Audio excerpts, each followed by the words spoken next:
আজহার সাহেব, শুরু করুন। মহামান্য আদালত, আমি প্রথমেই বলতে চাই দৃষ্টিভঙ্গির ব্যাপারে। কন্যা, জায়া, জননী এই শব্দগুলো অত্যন্ত আবেগের, স্নেহের, ভালোবাসার। কিন্তু যখনই কেউ নিজের স্বার্থের জন্যে এই আবেগকে ব্যবহার করে সমাজের বিত্তবানদেরকে ব্ল্যাকমেইল করে, তখনই তা হয়ে যায় প্রশ্নবিদ্ধ। মহামান্য আদালত, এই মামলার বাদী ইফফাত আফরিন শুভ্রা দাবি করেছেন যে আমার মক্কেল নেওয়াজ বাশার, পাভেল এবং জুনায়েদ মিলে তাকে ধর্ষণ করেছে, যা সম্পূর্ণ মিথ্যা এবং বানোয়াট। এই আবেগকে পুঁজি করে সোশ্যাল মিডিয়াতে একটা জনমত তৈরির প্রচেষ্টা চলছে এবং আমার যে মক্কেলরা আছে তাদের মান সম্মান নষ্ট করা হচ্ছে। আমি এই কথাটা এখানে বলতে চাই, এই মামলাটি সম্পূর্ণ একটি মিথ্যা এবং বানোয়াট, ভিত্তিহীন মামলা, আর আমার মক্কেলরা একেবারেই নির্দোষ। আমার মক্কেলরা আইনের প্রতি শ্রদ্ধাশীল, এই কারণে তারা আত্মসমর্পণ করেছে। অবিলম্বে তাদের জামিনের আদেশ দেয়া হোক মহামান্য আদালত। শুভ্রা, আপনি কিছু বলতে চাইলে কাঠগড়ায় এসে বলুন।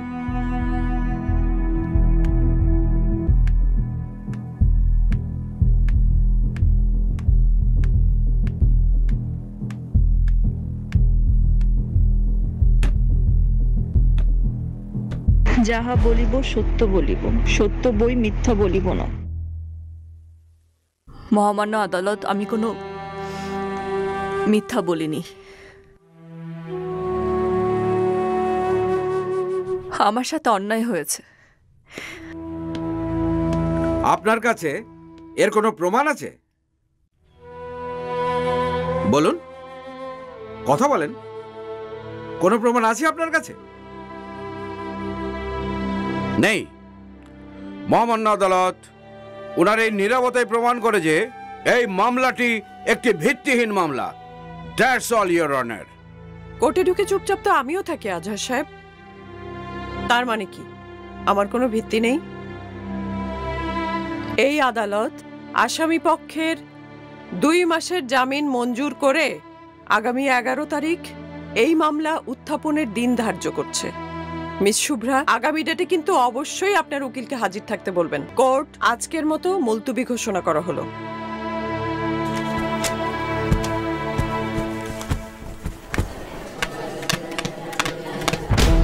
শুভ্রা, শুভ্রা, আজকে আপনার উকিল উপস্থিত আছেন কেন? এই ঘটনার ব্যাখ্যা করবেন কিভাবে? শুভ্রা, সত্যি আপনি মামলা করেছিলেন নাকি এটা স্ট্যান্ডবাজি ছিল? বাসারের ভাই আপনাকে ধর্ষণ করেছে। আমরা এই বিষয়ে কোনো কিছু বলতে চাচ্ছি না। প্লিজ আপনারা প্লিজ দয়া করে জায়গা দিন।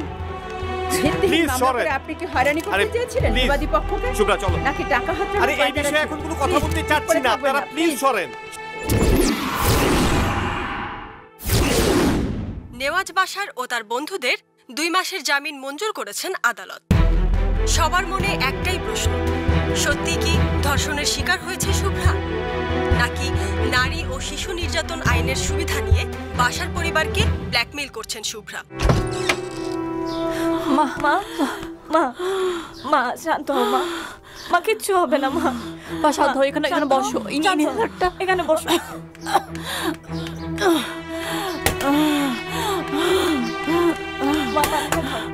পানি খাও মা। মা আস্তে আস্তে মা। মা এটা নাও, এটা নাও, এটা নাও, ঠিক হয়ে যাবে। আস্তে আস্তে হবে না মা। আস্তে আস্তে শ্বাস নাও। আরেকবার। মা কিচ্ছু হবে না মা।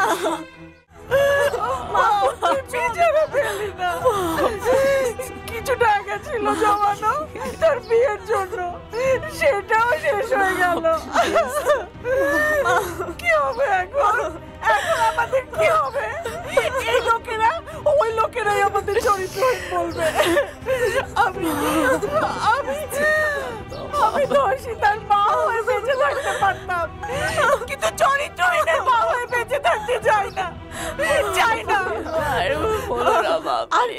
আর লোকে তোকে চরিত্রহীন বলবে, আমার এই মেয়েটাকে, এই ছোট্ট মেয়েটাকে চরিত্রহীন বলবে, আমি মেনে নিতে পারবো না, আমি মানতে পারছি না, আমার আর সহ্য হচ্ছে না। তুমি আমার কথা শোনো, একটু ঠান্ডা হও মা প্লিজ। এই যে সুজি আমার ফোন, মা এটা নাও, এটা নাও।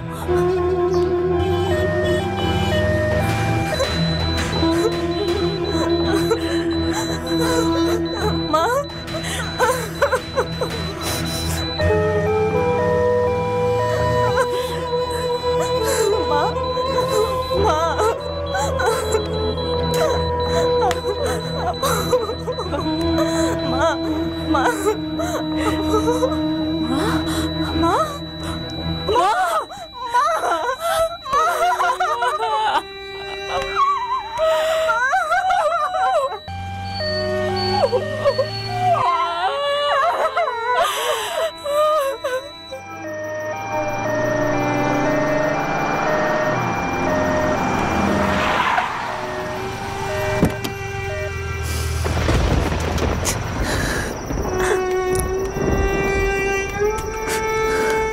কারে বিশ্রাও মা?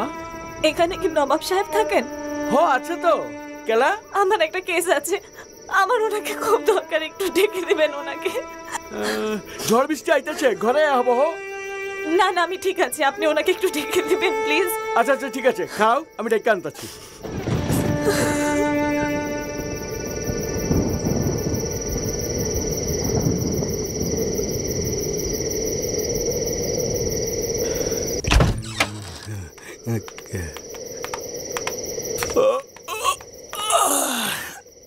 কই কাউরে দেখি না তো। ওই যে দেখ খায় রয়েছে। হ্যাঁ যা।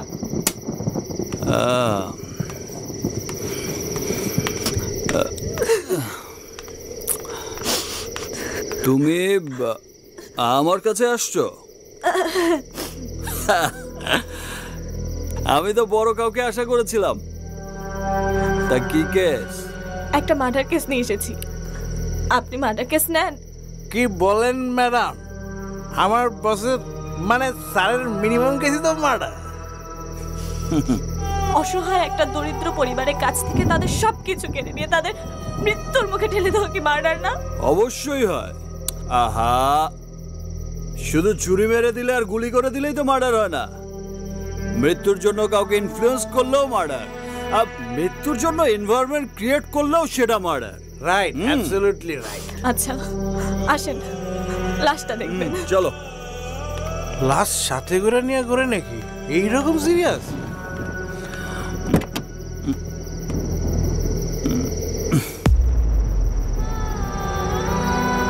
অবাক হচ্ছেন? আমার মা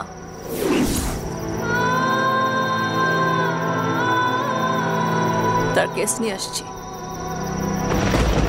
মার্ডার কেস। নেবেন? আমার মায়ের মার্ডার কেস নিয়ে আসছি আপনার কাছে, কেসটা নেবেন? হ্যাঁ, আমার মা মারা গেছে, কেসটা নেন। একটা মা তার ধর্ষিতা মেয়ের ধর্ষণের বিরুদ্ধে মামলা করতে ভয় পেত, জানাজানি হবে, লোকজন আজে বাজে কথা বলবে, ছোট মেয়েটার বিয়ে হবে না। কেন? কারণ আমাদের এই সমাজে সব দোষ একটা মেয়েরই হয়, ছবি ছাপা হয়তো রেপ ভিকটিমের, রেপিস্টের না। এই সমাজের রেপ ভিকটিমকে কেউ আপন করে নেয় না, কিন্তু রেপিস্টদের জন্য জায়গা ঠিকই থাকে। তারপরেও একটা মেয়ে তার মাকে জোর করে এই মামলার জন্য রাজি করে। পরিবারের সব সম্বল একত্রিত করে একটা লয়ারের হাতে টাকা তুলে দেয়, এই ভরসায় যে এই লয়ারটা ন্যায় বিচার এনে দেবে, কিন্তু লয়ার তো কোনো কেসই তোলে না। তাকে সারাদিন ফোন করে কোনো জায়গায় কন্ট্যাক্টই করা যায় না। আসামিরা খালাস হয়ে যায়। এটা প্রমাণিত হয়ে যায় যে এই মেয়েটার সব অভিযোগ মিথ্যা। এই মেয়েটা দুশ্চরিত্রা।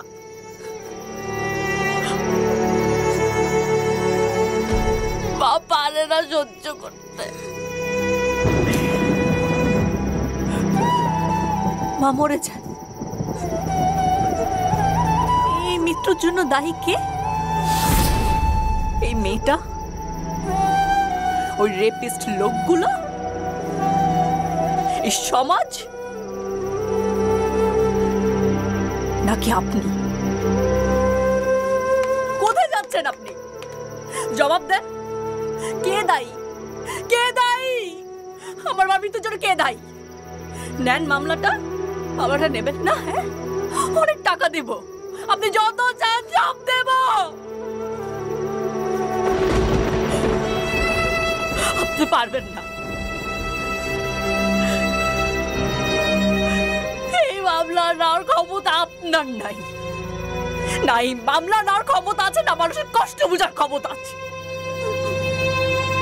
আজকে যদি আপনার একটা মা থাকতো, একটা মাকে কষ্ট দেওয়ার আগে আপনার বুক কাঁপতো। যদি একটা বোন থাকতো, বোনের ইজ্জত কি তা বুঝতেন। আপনি শুধু এতিম না, আপনি ওই রেপিস গুলার চেয়েও বড় নিকৃষ্ট। আপনি শুধু আমার মাকে মেরে ফেলেননি, আপনি এই দেশের সে সকল পুরুষরূপী কাপুরুষদের দিয়েছেন রেপ করার লাইসেন্স, আর সব মেয়েদের করেছেন মুখ সিলগালা। Thank you. আজকের পর আর কোনো মেয়ে প্রতিবাদ করবে না। Thank you.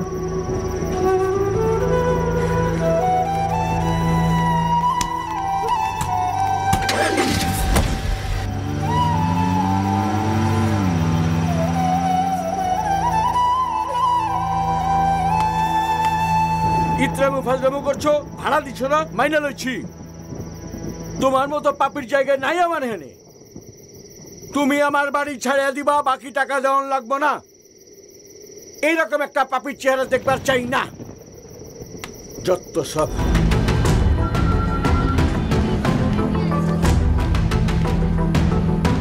আসসালামু আলাইকুম। স্যারের রুমে আসার আগে পারমিশন নিতে হয়। You can never expect courtesy from those people who can't even spell it. ক্ষমা চাইতে এসছো? I didn't expect you, but I should have. তোমাদের মতো লোকদেরই তো এসব মানায় না। বুঝে কারো বিরুদ্ধে দাঁড়িয়ে যাবে, আবার তারই কাছে আসবে ক্ষমা চাইতে, তাই না? আমার নাম্বার 18th অ্যাসিস্ট্যান্ট হওয়ার যোগ্যতা জানলে সে কোর্টে দাঁড়াবে আমার অপোনেন্ট হয়ে। But I would not forgive you. আমার বিরুদ্ধে দাঁড়িয়েছ সেজন্য না, আমাকে অপমান করেছ তার জন্য। What do you think law practice এটা ছোট লোকের কাজ? একটা কেস নেয়ার পরে হিয়ারিং এর ডেটে কোর্টে অ্যাবসেন্ট থেকে তুমি ল অ্যান্ড অর্ডারকে অপমান করেছ। আমি সহ সারা বিশ্বের সমস্ত লয়ার প্রফেশনকে তুমি প্রশ্নবিদ্ধ করেছ। অ্যান্ড ফর দ্যাট রিজন তোমার বার লাইসেন্স ক্যান্সেল করার জন্য যা যা করা প্রয়োজন, everything I will do that for sure.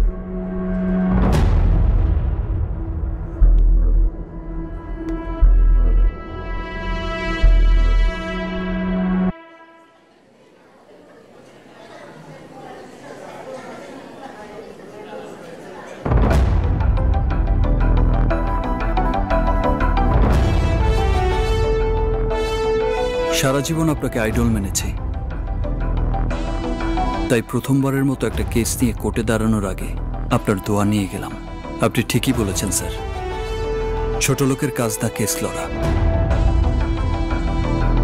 তাই আপনার মতো বড় মানুষের দোয়ার উপর দাঁড়িয়ে কেসটা আমিই জিতব।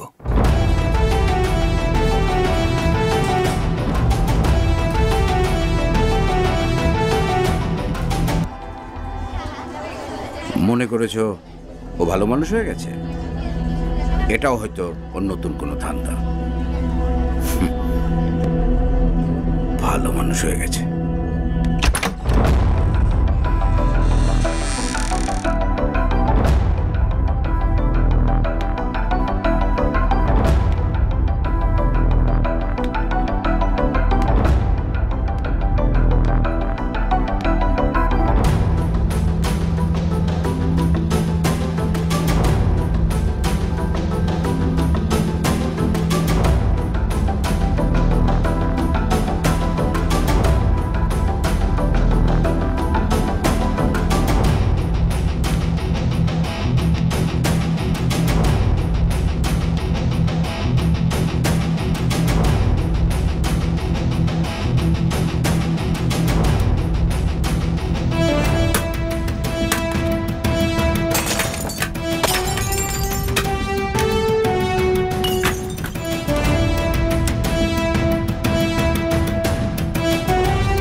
ওই মেয়েটা সম্পর্কে কিছু বলেন তো। কি বলবো স্যার, মেয়েটা খুব বাজে মেয়ে স্যার।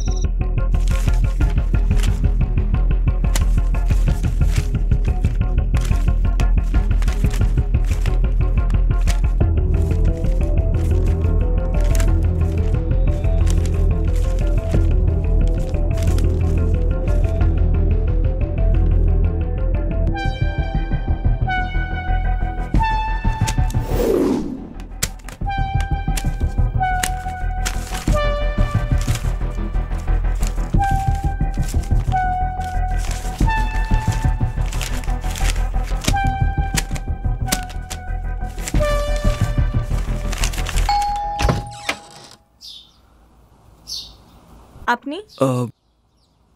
আপু,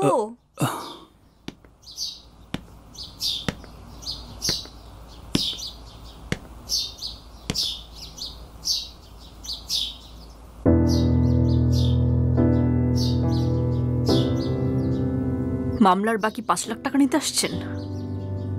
এখানে 5 লাখ টাকা আছে, যেটা তুমি আমায় দিয়েছিলে। আর আমার মায়ের জীবন? সেজন্য তুমি আমায় যে শাস্তি দেবে মাথা পেতে নেব।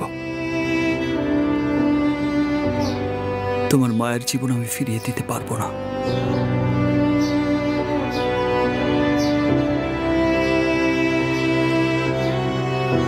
তবে তোমার হারিয়ে যাওয়া সম্মান ফিরিয়ে দেওয়ার একটা সুযোগ আমাকে দাও প্লিজ।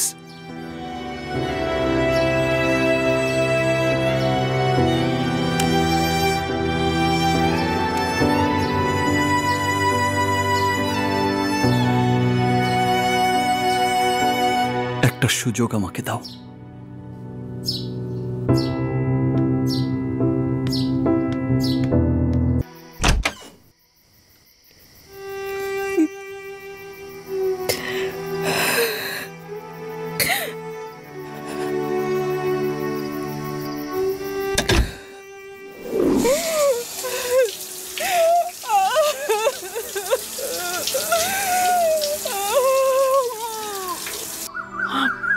মা, বেশি খারাপ লাগছে মা। মা, মা, শুভ্রাকে ডাকো। এই আপু, আপু, আপু দরজাটা খোল প্লিজ। মা অসুস্থ হয়ে পড়ছে। আন্টি, আপু, মা, মা মা কি করব মা? ডাক্তারের কাছে নিয়ে যেতে হবে অবভিয়াসলি।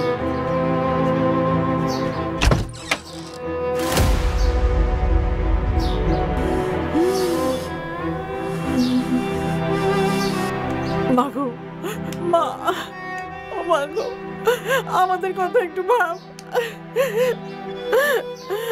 তোর ছোট বোনের কথা একটু ভাব, এই পরিবারের মান সম্মানের কথা একটু ভাব মা। আমি এভাবে বাঁচতে পারবো না, হয়তো আমাকে প্রতিবাদ করতে দাও, নাহলে একেবারে মরে যেতে দাও। তুমি যা বলছো একদম ঠিক, কিন্তু সিচুয়েশনটা যে আমাদের হাতে নেই। তুমি প্লিজ এমন কিছু করো না যাতে আমাদের সবার স্বপ্নগুলো ভেঙে যায়। তুমি ভালো করে জানো ওরা কতটুকু ক্ষমতাবান, আমরা ওদের ক্ষমতার সামনে দাঁড়াতে পারবো না। ওদের ক্ষমতার উৎস কোথায়? আমাদের নীরবতায়। আমরা নীরব থাকি দেখে ওরা সবকিছু গ্র্যান্টেড হিসাবে নিয়ে নেয়। আজকে যদি আমি চুপ থাকি তাহলে কালকে আমার বোনের সাথে সেম হতে পারে। ঠিক আছে, আমি তোমার সাথে অ্যাগ্রি করছি, কিন্তু কনসিকুয়েন্সের কথা ভাবো প্লিজ। কোন কনসিকুয়েন্সের কথা বলছো? এই ধরো পাড়া মহল্লা, তুমি যেখানেই যাবে মানুষ তোমার দিকে বাঁকা চোখে তাকাবে। সোসাইটিতে তোমার কোনো ভ্যালু থাকবে না। সোশ্যাল মিডিয়াতে সবাই তোমাকে নিয়ে নানান আজে বাজে কথা বলবে।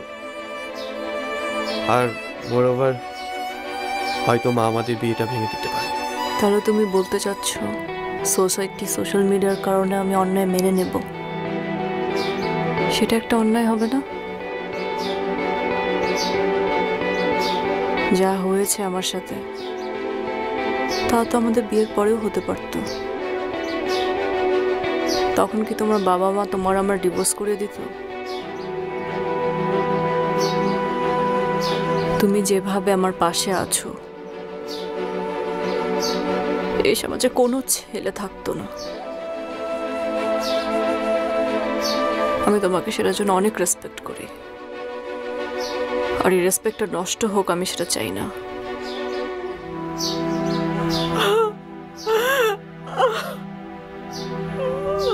আন্টি আমি দেখছি।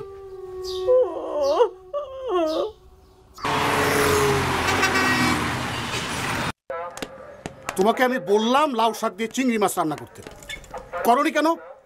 হ্যাঁ এজন্যই বলে মায়ের হাতের রান্না বউকে দিয়ে হবে না। স্যার সারাদিন তো থাকো শুধু মেকআপ আর টিকটক নিয়ে, আর স্বামীর টাকা কিভাবে নষ্ট করা যায় সেই ধান্দায় থাকো।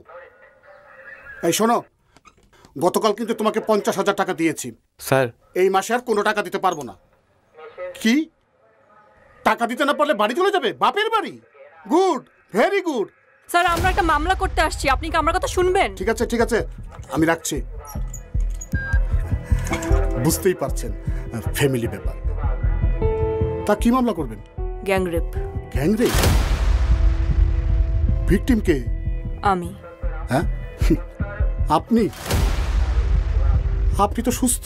ভিকটিম মারা গেলে বা সুইসাইড করলে তারপর নিশ্চিত হবেন আপনারা। ঘটনা কবের? 6 দিন আগে। 6 দিন? কোনো মেডিকেল রিপোর্ট আছে? নেই। আচ্ছা, যাদের বিরুদ্ধে আপনি অভিযোগ করতে আসছেন ওই রেপিস্টদের কাউকে আপনি চেনেন? জি, এমপি বাশার চৌধুরীর ভাই নেওয়াজ বাশার আর তার 2 ফ্রেন্ড। দেখুন ম্যাডাম, শুধু শুধু আপনি আমার সময় নষ্ট করছেন। ধর্ষণের 6 দিন পর কোনো আলামত থাকে না, তাছাড়া আপনার কাছে কোনো রিপোর্টও নেই। মামলা করবেন কি দিয়ে? সেটা আপনারা খুঁজে বের করুন। এসবের বাইরেও তো এভিডেন্স থাকে। আপনার কাছে কোনো রিপোর্টই নেই। যে মামলার রিপোর্ট নেই, আলামত নেই, সেটা নিয়ে সময় নষ্ট করার কোনো সময় আমার নেই। একটা মেয়ের জীবন নষ্ট হয়ে যাওয়াটা কি ফ্যাক্ট না? একটা মেয়েকে আইনি সহযোগিতা করাটা কি আপনাদের দায়িত্ব না? ম্যাডাম, আপনি শুধু শুধু উত্তেজিত হচ্ছেন। আমি বলি কি, যা হবার হয়ে গেছে, আমি সব ম্যানেজ করে নিব। আপনি ওনার কি? আমি ওর ফিয়ন্সে। এই মাসের 25 তারিখে আমাদের বিয়ে। সব জেনেও আপনি ওনার সাথে এখানে এসেছেন? জি।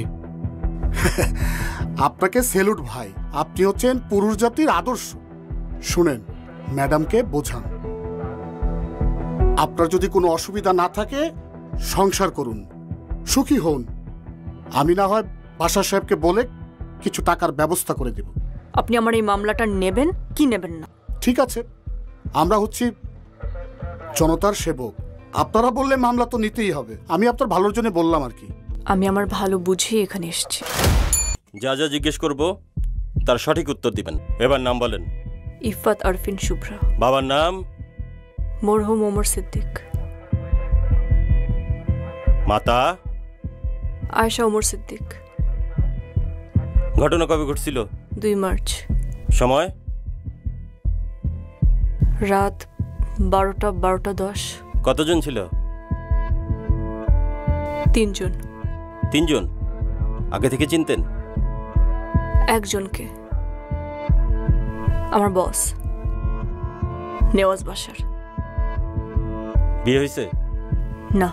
ঘটনার পর কোনো মেডিকেল টেস্ট করাইছিলেন? আমার পরিবার আমাকে টেস্ট করতে দেয়নি। এখন এই পর্যন্ত বাকিটা সরকারি হাসপাতালে টেস্ট করাতে হবে।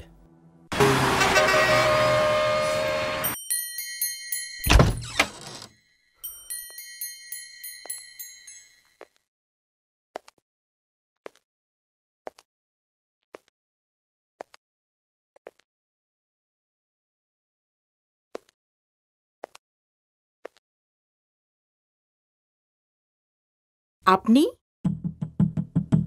আসসালামু আলাইকুম আন্টি, অনুমতি ছাড়া ঢুকে পড়লাম আপনার বাড়িতে। দাঁড়িয়ে কেন? বসেন না আন্টি আপনারা। আচ্ছা বোন, আমি অথবা আমার ছোট ভাইয়ের সাথে তোমার কোনো পূর্ব শত্রুতা নেই, তারপরও কেন তুমি আমাদের ফ্যামিলির মান সম্মান নষ্ট করার চেষ্টা করছো? দেখো, তুমি যে রেডিও স্টেশনটাতে জব করো, গত 4 বছর ধরে সেই স্টেশনটা আমরা লসে চালাচ্ছি, কিন্তু সব স্টাফের স্যালারি কিন্তু দেয়া হচ্ছে। সামান্য কিছু টাকার জন্য তুমি আমাদের ফ্যামিলির মান সম্মান নিয়ে এরকম একটা কাজ করতে পারলে? আপনার কি মনে হয় কিছু টাকার জন্য একটা মেয়ে নিজের মান সম্মান নষ্ট করবে? সব মেয়েদের পক্ষে হয়তো সম্ভব না, কিন্তু তোমার মতো কিছু মেয়ের পক্ষে তো নিশ্চয়ই সম্ভব। আপনি নিশ্চয়ই আমার বাসায় আমার ক্যারেক্টার সার্টিফিকেট দিতে আসেননি। অবশ্যই না, আমি তোমার চরিত্রের সার্টিফিকেট দিতে আসিনি। আমি জানতে এসেছি বিরোধী দলের কাছ থেকে তুমি কত টাকা নিয়েছো আমার ফ্যামিলির মান সম্মান নষ্ট করার জন্য। দরকার হয় তার দ্বিগুণ টাকা আমি তোমাকে দিব, কিন্তু প্লিজ বোন, আমাদের ফ্যামিলির মান সম্মান নষ্ট করো না। তোমার হয়তো মান সম্মান নেই, কিন্তু আমরা যারা পলিটিক্স করি আমাদের তো মান সম্মানটাই সব। বলো কত টাকা চাই? আমাকে তো বোন বললেন, আপনার ভাইয়ের মতো কিছু জানোয়ার আপনার বোনকে যদি ধর্ষণ করে তাহলে আপনার বোনের জন্য আপনি কত টাকা দাবি করবেন? বিষয়টা আরেকবার ভেবে দেখলে ভালো হতো। আমি ভেবেচিন্তেই সিদ্ধান্ত নিয়েছি। ফলাফলটা কিন্তু ভালো হবে না। যে মেয়ে বিয়ের আগে ধর্ষিতা হয়ে বাড়িতে ফিরে আসে, তার জীবনের খারাপের বাকিটা কি থাকে বলুন তো? শুনুন, আর কথা বাড়াবেন না প্লিজ।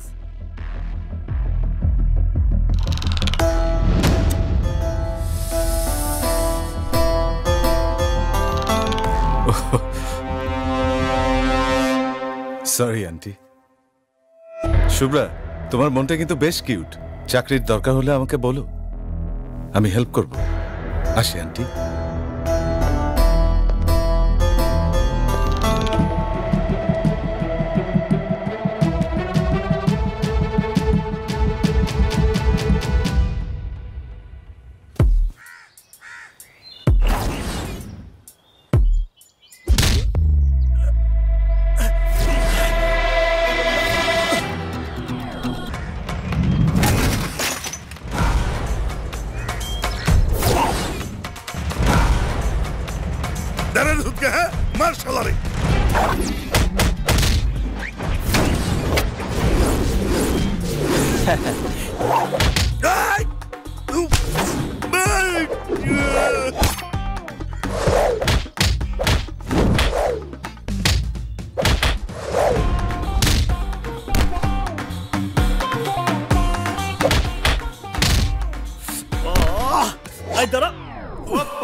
এখনো দাঁড়িয়ে আছে?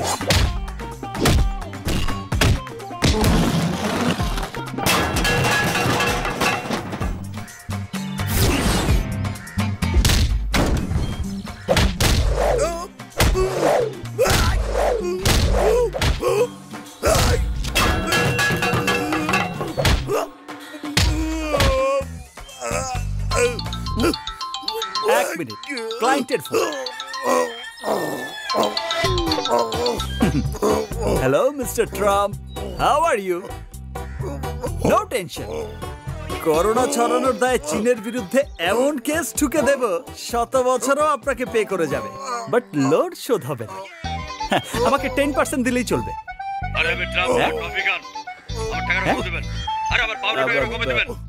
Wrong number.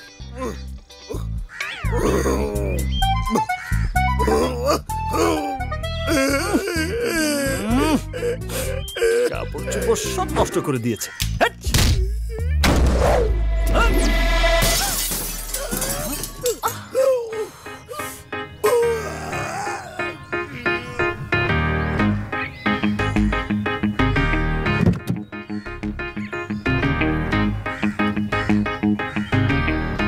চোর, বাটপার, ধোকাবাজ, 420, এগুলো তো আমি জানতাম। মাস্তানি শুরু করেছো কবে থেকে? আজ কার মুখ দেখে যে ঘুম থেকে উঠেছি? কার? নিজের এই মুখটা দেখে তো ঘুম থেকে উঠেছো। আই, টাকা দাও, তাড়াতাড়ি টাকা দাও, আমার গাড়ির গ্লাস ভাঙার টাকা দাও, না হলে কিন্তু কি মামলা করব। আমার বিড়াল আমাকেই বলে ম্যাও। আমি কারো গাড়ির গ্লাস ভাঙিনি, আর মামলা করতে হলে এভিডেন্স লাগে। সরি, ভুল হয়ে গেছে, ক্ষমা করে দাও। তোমার ফোনটা দাও তো। দাও। কেন গো, পুলিশকে কল করবে? আরে কি যে বলো না, তোমার সাথে রাতে প্রেম করতে হবে না, তাই নিজের হাতে নাম্বারটা তোমার মোবাইলে সেভ করে দেব। সত্যি? এই নাও। নতুন, খুব সুন্দর, নতুন মডেলের। 3 দিন হলো কিনেছি। মাত্র 3 দিন? ওয়াও। এটা কি করলে? ফোনটা কেন ভাঙলে? আমি যে তোমার ফোন ভেঙেছি, কোনো এভিডেন্স আছে?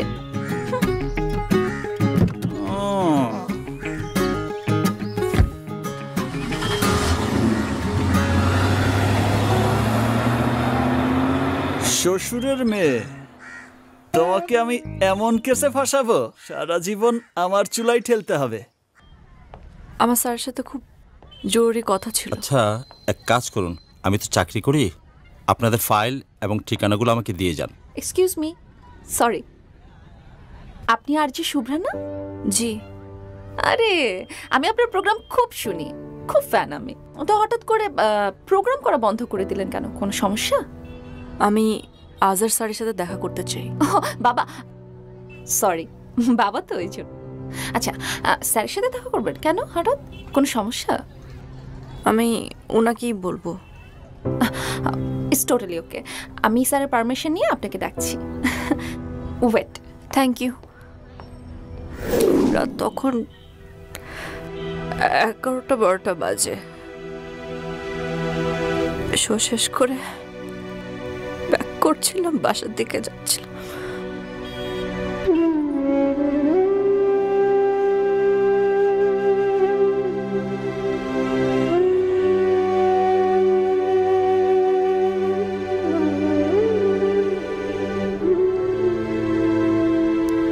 জানোয়ারের মতো কাপড় চুল টেনে কিছু বাকি রাখেনি, কিছু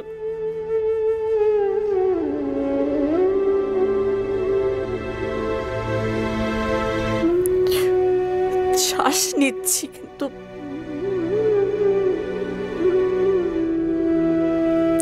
they have killed me. দুঃখজনক। I really feel sorry. Sir, আপনি আমার কেসটা নেবেন তো? সেটা তো এখনই বলতে পারবো না। তোমার কাগজপত্রগুলো রেখে যাও। কেসটা খুব ভালো করে স্টাডি করতে হবে, তারপর আমি জানাবো। স্যার, আমরা অনেক আশা নিয়ে আপনার কাছে এসেছি। সবাই জানে স্যার, আপনি কখনো কোনো মামলাতে হারেননি। সমস্যাটা তো ওখানেই, যেহেতু কখনো পরাজিত হয়নি, তাই এই বয়সে কোনো মামলা নেবার আগে একটু ভেবে চিন্তে নিতে চাই। পরাজয় ব্যাপারটাকে আমি খুব ভয় পাই। এক্সকিউজ মি, আমাকে একটু বেরোতে হবে। হ্যাঁ ঠিক আছে স্যার। শহরের সবচেয়ে জনপ্রিয় আরজে শুভ্রা, তারই অফিসের বস, বর্তমান এমপি বাশার চৌধুরীর একমাত্র ছোট ভাই নেওয়াজ বাশার ও তার বন্ধুরা মিলে তাকে গ্যাং রেপ করেছে। আমাদের বিশেষ তদন্তকারী টিমের সদস্যরা জানান, গতকাল থানায় মামলা করেছেন আরজে শুভ্রা। থানার পুলিশের আচরণে সন্তুষ্ট না হওয়ায় আজ এই শহরের বিশিষ্ট আইনজীবী আজাহার চৌধুরীর সহযোগিতার জন্য তার সঙ্গে দেখা করেছেন শুভ্রা। 2020-তে এসে আমরা এখনো নারী নিরাপত্তা নিয়ে কথা বলছি। একটা নারী তার কর্মস্থলে গিয়ে যদি নিরাপত্তাই না থাকে তাহলে সে কোথায় গিয়ে নিরাপত্তা? শুধু কর্মস্থলে নয়, আপনি ঘরে ঘরে খোঁজ নিয়ে দেখেন, প্রতিটা মেয়ে তার ঘরে তার পারিবারিক লোকজনের দ্বারা সেক্সুয়ালি হ্যারাসমেন্ট হচ্ছে। শুভ্রা, আমরা সত্যিই তোমার জন্য দুঃখিত। স্বাধীন বাংলাদেশের কোন নারী, স্বাধীন বাংলাদেশের কোন নারী, শুভ্রা দর্শকদের আমরা এখন আছি জেলা জজ কোর্টের সামনে। আজ আবারও সারা দেশ একজোট হয়েছে মেয়েদের সম্মানের জন্য। এখন দেখার বিষয় আদালত কি পদক্ষেপ নেয় নারীদের সম্মান রক্ষায়।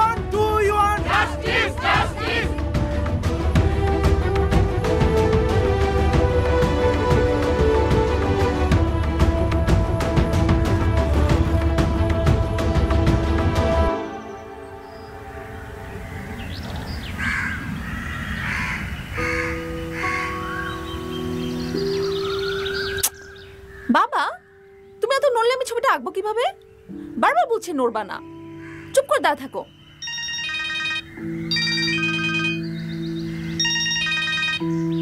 বাবা, এত নড়াচড়া করতেছো কেন? এত নড়লে ছবি আঁকা যায়? আসো আসো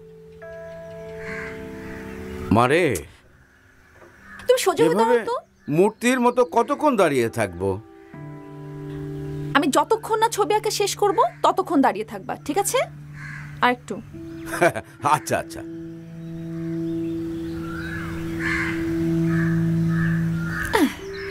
শেষ। আসো দেখো তো।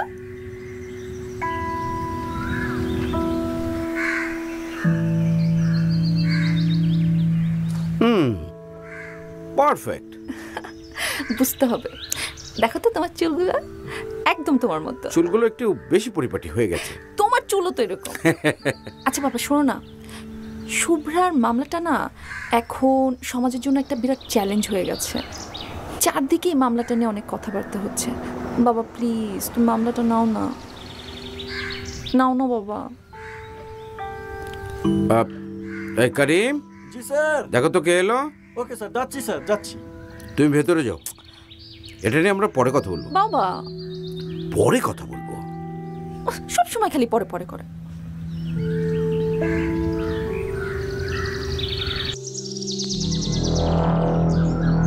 এসো। আমি জানতাম যে তুমি আসবে, এত দেরি করে আসবে এটা ভাবি নাই। বসো। বসতে আসিনি। দাঁড়িয়ে থাকলে যদি সমাধান হয়ে যায় তাহলে দাঁড়িয়ে থাকো। আপনি চিন্তা করছেন বিষয়টা? 2 টাকার একটা মেয়ে আমার এত দিনের ক্যারিয়ার, মান সম্মান সবকিছু নষ্ট করে দিতেছে। মেয়েদেরকে টাকা দিয়ে পরিমাপ করো বলেই আজকে তোমাদের এই অবস্থা।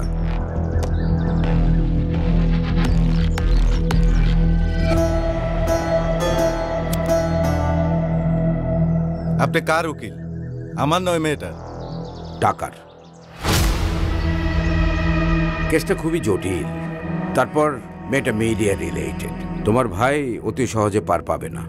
টাকার অঙ্কটা বলেন। আপাতত 20 লাখ, বাকিটা আমি পরে জানিয়ে দেব।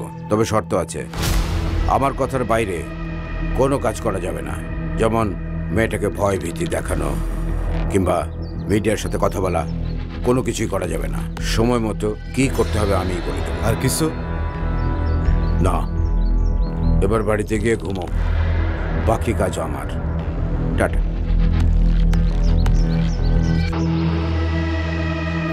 এবারের ঈদুল ফিতরের সর্বশ্রেষ্ঠ সিনেমা বরবাদ, মেহেদী হাসান পরিচালিত বরবাদ সিনেমায় শ্রেষ্ঠাংশে অভিনয় করেছেন শাকিব খান, ইদিকা পাল, যিশু সেনগুপ্ত, মিশাল সওদাগর। বন্ধুরা, এবারের ঈদের শ্রেষ্ঠ সিনেমা বরবাদের এবার গল্পে ফিরে আসা যাক। শহরের বিখ্যাত ব্যবসায়ী ও রাজনীতিবিদ আদিব মির্জা অর্থাৎ মিশা সওদাগর, তার একমাত্র ছেলে আরিয়ান মির্জা অর্থাৎ শাকিব খান। ছেলে আদিব মির্জার সব ছোটবেলা থেকেই আদরে আদরে হয়ে ওঠে অপ্রতিরোধ্য এক দানব। হেন কোনো খারাপ কাজ ছিল না যা আরিয়ান মির্জা করেননি। মাদক, নারী কেলেঙ্কারি, মারামারি সব কিছুতেই আষ্টে পিষ্টে জড়িয়েছিলেন আরিয়ান মির্জা। কিন্তু ছেলের সব রকমের কুকর্ম সামলানোর জন্য আদিব মির্জা ডাল হয়ে দাঁড়িয়েছিলেন। তাই এত কিছু করার পরেও আরিয়ানকে কেউ ছুতে পারত না। পার্টিতে নেশা আর ফুর্তি করে প্রচুর টাকা উড়ায় আরিয়ান মির্জা। এমন এক পার্টিতে আরিয়ান মির্জার সঙ্গে দেখা হয় নিতুর অর্থাৎ ইদিকা পাল। পার্টি শেষে আরিয়ানের কাছে একটি দাতব্য সংস্কারের জন্য সাহায্য চাইতে আসেন নিতু। ব্যাস প্রথম দেখাতেই নিতুর প্রেমে পড়ে যায় আরিয়ান মির্জা। তারপর শুরু হয় নিতুর উপর তার ভালোবাসার অত্যাচার। এদিকে নিতুকে নিজের করে পেতে সে চেষ্টার কোনো ত্রুটি রাখে না। উপহারে উপহারে ভরিয়ে দেয় নিতুর চারপাশ এবং তার অঙ্গ প্রত্যঙ্গ। অন্যদিকে নিতুকে কেউ অবহেলা করলে তার জীবন এক নিমিষেই তছনছ করতে ছাড়ে না আরিয়ান মির্জা। কিন্তু এত সব করার পরেও কি সে নীতিকে নিজের করে পায়, নাকি নিজেদের পাপে নিজেরাই আটকা পড়ে? বন্ধুরা, বরবাদ সিনেমার মূল বিশেষত্ব হলো উন্মাদ প্রেম, সহিংসতা আর প্রতিশোধের গল্প। অ্যাকশন দৃশ্যে সাকিবের সহিংসতা দেখে গায়ে যেমন কাটা দেয়, তেমনি তার পাগল করা ভালোবাসা চমকাতে বাধ্য করে। সিনেমার প্রথম দিকে সাকিব খান শুধু তার এক্সপ্রেশন আর লুক দিয়েই টেনে নিয়ে গেছেন গল্পটা।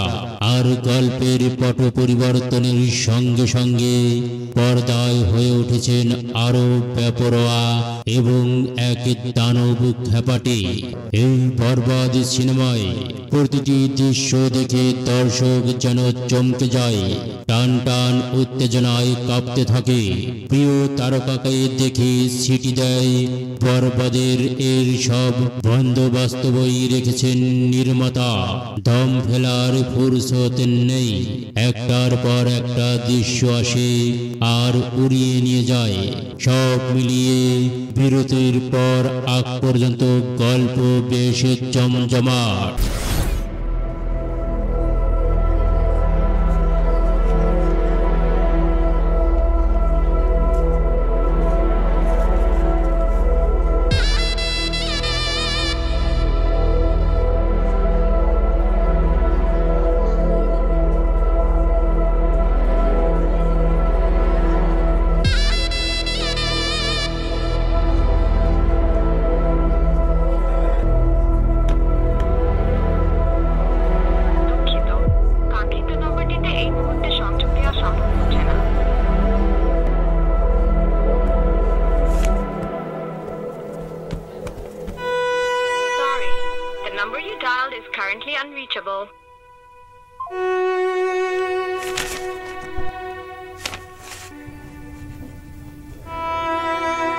আজহার সাহেব, শুরু করুন। মহামান্য আদালত, আমি প্রথমেই বলতে চাই দৃষ্টিভঙ্গির ব্যাপারে। কন্যা, জায়া, জননী এই শব্দগুলো অত্যন্ত আবেগের, স্নেহের, ভালোবাসার। কিন্তু যখনই কেউ নিজের স্বার্থের জন্যে এই আবেগকে ব্যবহার করে সমাজের বিত্তবানদেরকে ব্ল্যাকমেইল করে, তখনই তা হয়ে যায় প্রশ্নবিদ্ধ। মহামান্য আদালত, এই মামলার বাদী ইফফাত আফরিন শুভ্রা দাবি করেছেন যে আমার মক্কেল নেওয়াজ বাশার, পাভেল এবং জুনায়েদ মিলে তাকে ধর্ষণ করেছে, যা সম্পূর্ণ মিথ্যা এবং বানোয়াট।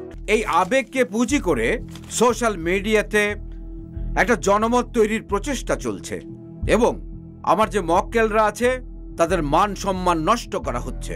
আমি এই কথাটা এখানে বলতে চাই, এই মামলাটি সম্পূর্ণ একটি মিথ্যা এবং বানোয়াট ভিত্তিহীন মামলা, আর আমার মক্কেলরা একেবারেই নির্দোষ। আমার মক্কেলরা আইনের প্রতি শ্রদ্ধাশীল, এই কারণে তারা আত্মসমর্পণ করেছে। অবিলম্বে তাদের জামিনের আদেশ দেয়া হোক মহামান্য আদালত। শুভ্রা, আপনি কিছু বলতে চাইলে কাঠগড়ায় এসে বলুন।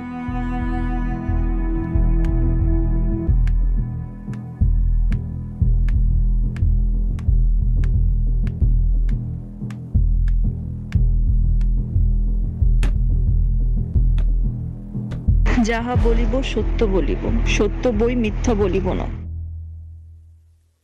মহামান্য আদালত, আমি কোনো মিথ্যা বলিনি।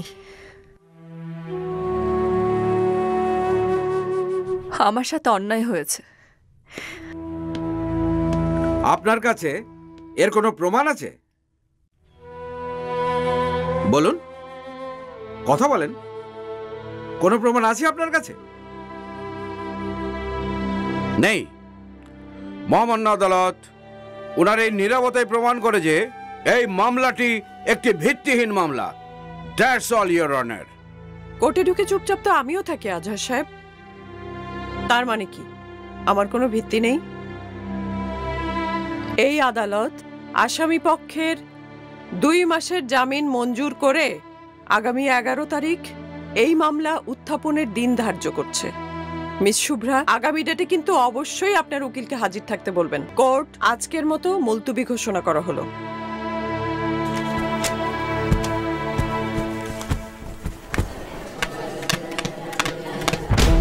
শুভ্রা, শুভ্রা, আজকে আপনার উকিল উপস্থিত আছেন কেন? এই ঘটনার ব্যাখ্যা করবেন কিভাবে? শুভ্রা, সত্যি আপনি মামলা করেছিলেন নাকি এটা স্ট্যান্ডবাজি ছিল? বাসার ভাই আপনাকে ধর্ষণ করেছে। আমরা এই বিষয়ে কোনো কিছু বলতে চাচ্ছি না। প্লিজ আপনারা প্লিজ দয়া করে জায়গা দিন। প্লিজ সরেন। আপনি কি হয়রানি করতে চেয়েছিলেন বিবাদী পক্ষকে? শুভ্রা, চলো। নাকি টাকা হাতে? আরে এই বিষয়ে এখন কোনো কথা বলতে চাচ্ছি না, আপনারা প্লিজ সরেন। নেওয়াজ বাশার ও তার বন্ধুদের 2 মাসের জামিন মঞ্জুর করেছেন আদালত।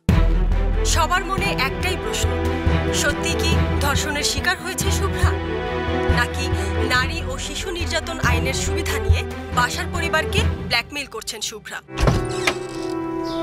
মা মা মা মা শান্ত হও মা। মা কিচ্ছু হবে না মা। মা শান্ত হও, এখানে বসো। এখানে বসো।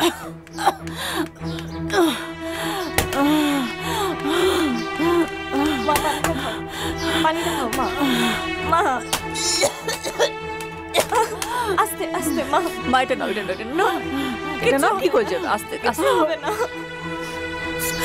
মা। আস্তে শ্বাস নাও। আরেকবার। মা কিচ্ছু হবে না মা।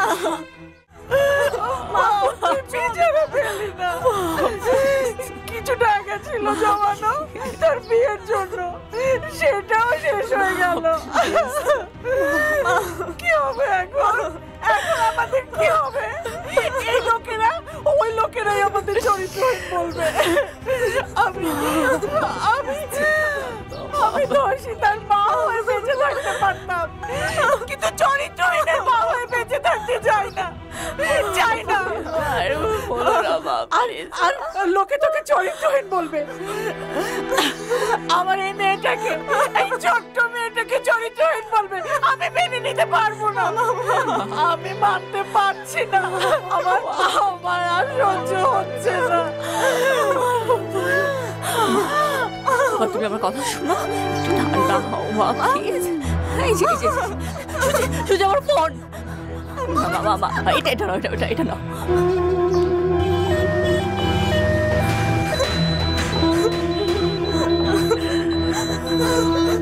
মা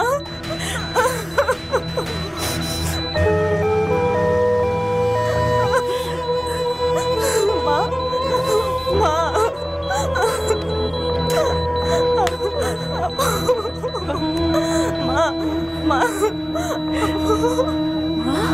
মা মা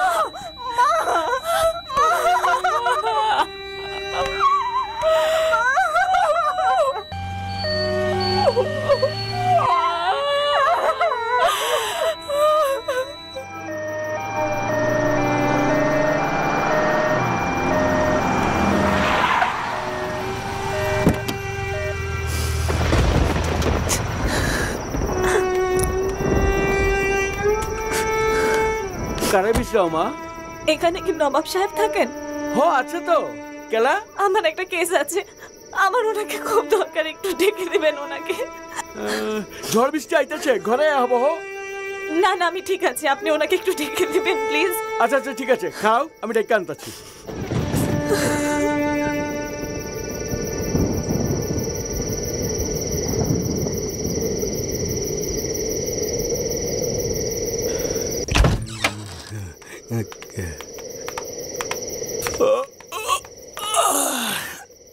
কই কাউরেই দেখি না তো। ওই যে দেখ খাড়ায় রয়েছে। হ্যাঁ যা।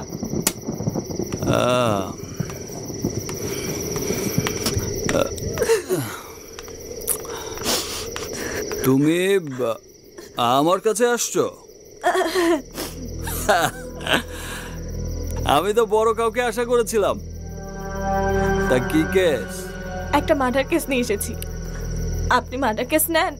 কি বলেন ম্যাডাম, আমার বসের মানে স্যারের মিনিমাম কেসই তো মার্ডার। অসহায় একটা দরিদ্র পরিবারের কাছ থেকে তাদের সবকিছু কেড়ে নিয়ে তাদের মৃত্যুর মুখে ঠেলে দেওয়া কি মার্ডার না? অবশ্যই হয়। আহা, শুধু চুরি মেরে দিলে আর গুলি করে দিলেই তো মার্ডার হয় না। মৃত্যুর জন্য কাউকে ইনফ্লুয়েন্স করলেও মার্ডার, আর মৃত্যুর জন্য এনভায়রনমেন্ট ক্রিয়েট করলেও সেটা মার্ডার। Right, absolutely right. আচ্ছা আসেন, লাশটা দেখবেন। চলো। লাশ সাথে করে নিয়ে ঘুরে নাকি? এইরকম সিরিয়াস?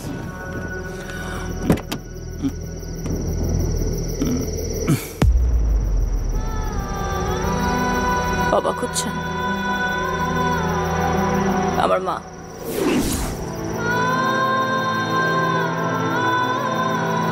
তার কেস নিয়ে আসছি, মার্ডার কেস। নেবেন? আমার মায়ের মার্ডার কেস নিয়ে আসছি আপনার কাছে। কেসটা নেবেন? হ্যাঁ, আমার মা মারা গেছে, কেসটা নেন। একটা মা তার ধর্ষিতা মেয়ের ধর্ষণের বিরুদ্ধে মামলা করতে ভয় পেত। জানাজানি হবে, লোকজন আজে বাজে কথা বলবে, ছোট মেয়েটার বিয়ে হবে না। কেন? কারণ আমাদের এই সমাজে সব দোষ একটা মেয়েরই হয়।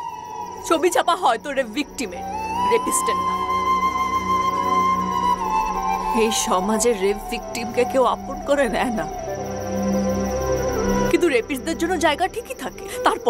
তারপরেও একটা মেয়ে তার মাকে জোর করে এই মামলার জন্য রাজি করে। পরিবারের সব সম্বল একত্রিত করে একটা লয়ারের হাতে টাকা তুলে দেয়, এই ভরসায় যে এই লয়ারটা ন্যায় বিচার এনে দেবে। কিন্তু লয়ার তো কোনো কেসই তোলে না, তাকে সারাদিন ফোন করে কোনো জায়গায় কন্ট্যাক্টই করা যায় না। আসামিরা খালাস হয়ে যায়। এটা প্রমাণিত হয়ে যায় যে এই মেয়েটার সব অভিযোগ মিথ্যা। এই মেয়েটা দুশ্চরিত্রা।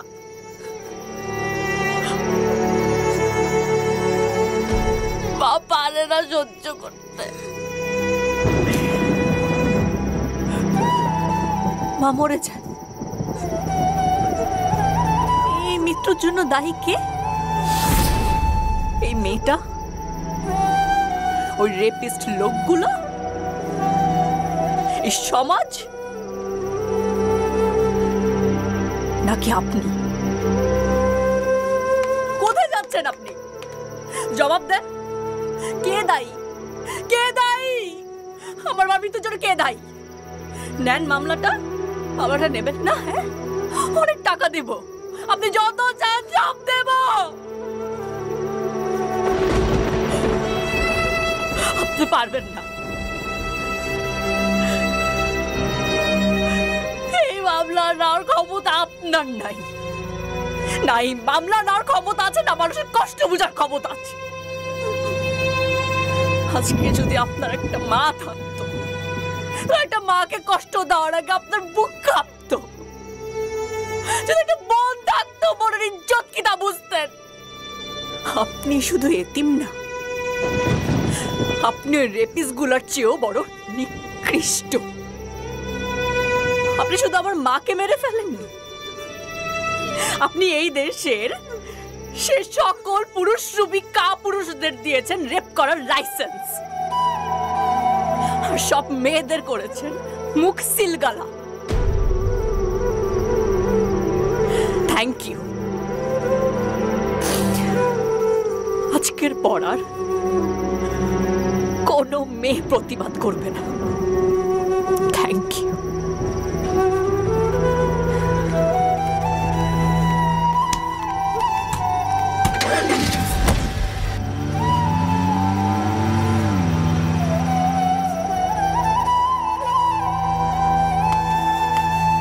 ইতরামু ফাজলামু করছো, ভাড়া দিচ্ছ না, মাইনা লইছি। তোমার মতো পাপির জায়গায় নাই আমার হেনে। তুমি আমার বাড়ি ছাড়িয়া দিবা, বাকি টাকা দেওয়ান লাগবো না। এইরকম একটা পাপির চেহারা দেখবার চাই না। যত সব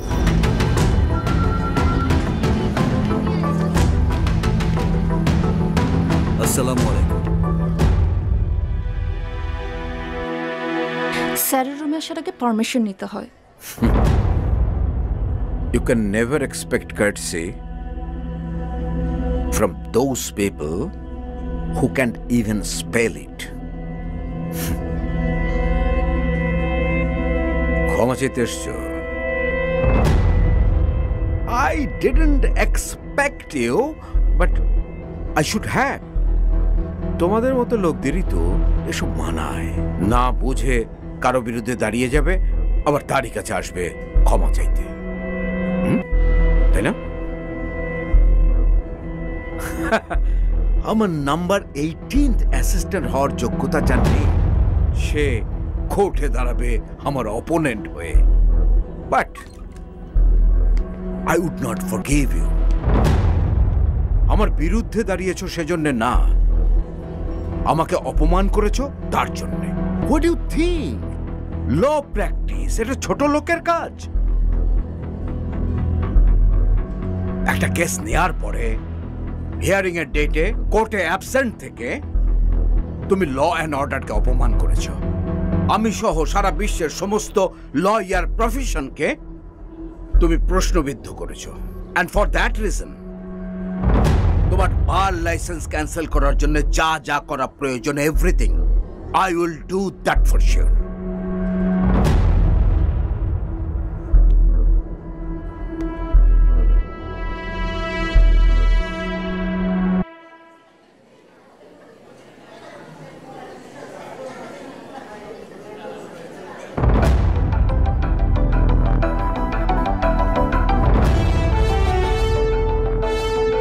সারা জীবন আপনাকে আইডল মেনেছি, তাই প্রথমবারের মতো একটা কেস নিয়ে কোর্টে দাঁড়ানোর আগে আপনার দোয়া নিয়ে গেলাম। আপনি ঠিকই বলেছেন স্যার, ছোট লোকের কাজ না কেস লড়া। তাই আপনার মতো বড় মানুষের দোয়ার উপর দাঁড়িয়ে কেসটা আমিই জিতব।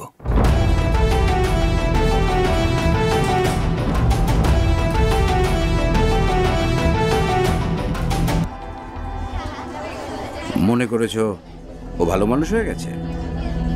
এটাও হয়তো ওর নতুন কোনো ধান্দা। ভালো মানুষ হয়ে গেছে।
ওই মেয়েটা সম্পর্কে কিছু বলেন তো। কি বলবো স্যার, মেয়েটা খুব বাজে মেয়ে স্যার।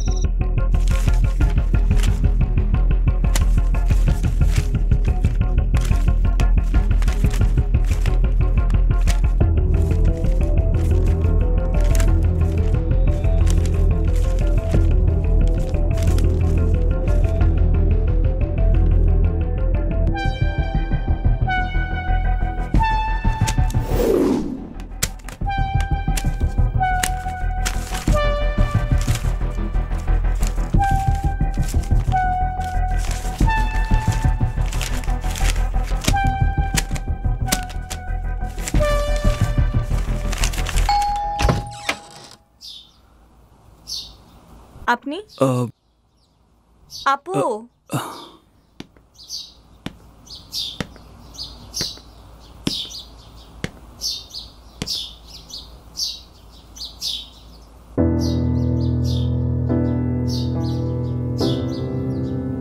মামলার বাকি 5 লাখ টাকা নিতে আসছেন? এখানে 5 লাখ টাকা আছে, যেটা তুমি আমায় দিয়েছিলে। আর আমার মায়ের জীবন? সেজন্য তুমি আমায় যে শাস্তি দেবে মাথা পেতে নেব। তোমার মায়ের জীবন আমি ফিরিয়ে দিতে পারবো না।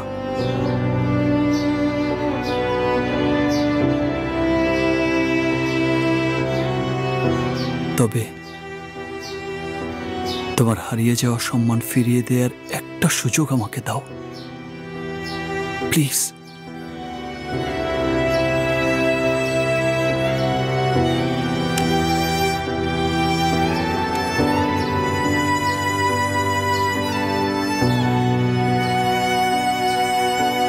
একটা সুযোগ আমাকে দাও।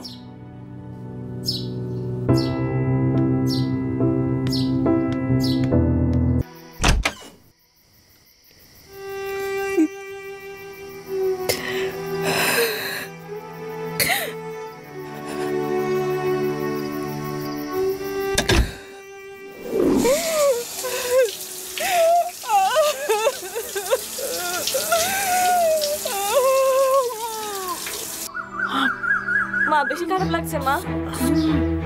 মা মা শুভ্রাকে ডাকো। এই আপু আপু আপু দরজাটা খোল প্লিজ, মা অসুস্থ হয়ে পড়ছে।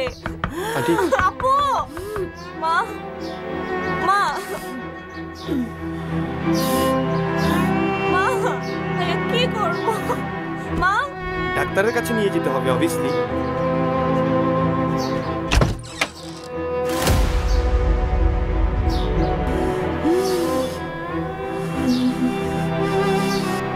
মাগো মা, ও মাগো আমাদের কথা একটু ভাব, তোর এই ছোট ফুটোর কথা একটু ভাব, এই পরিবারের মান সম্মানের কথা একটু ভাব মা। আমি এভাবে বাঁচতে পারবো না,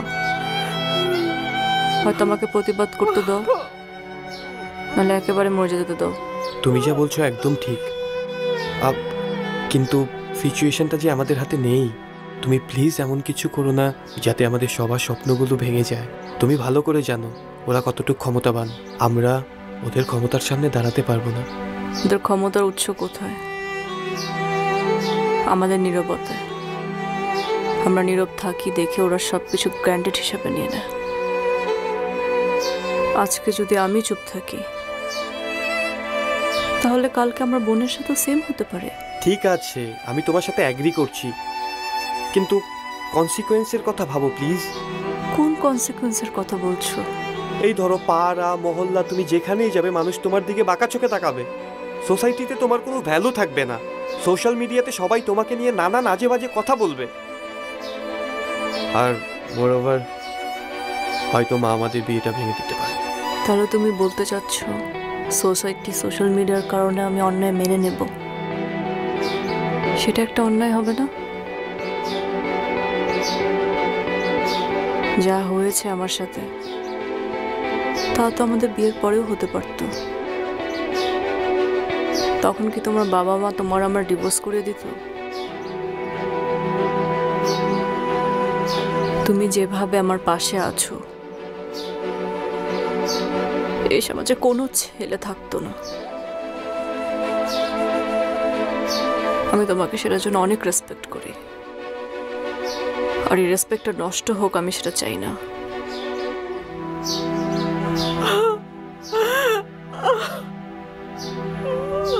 আন্টি আমি দেখছি।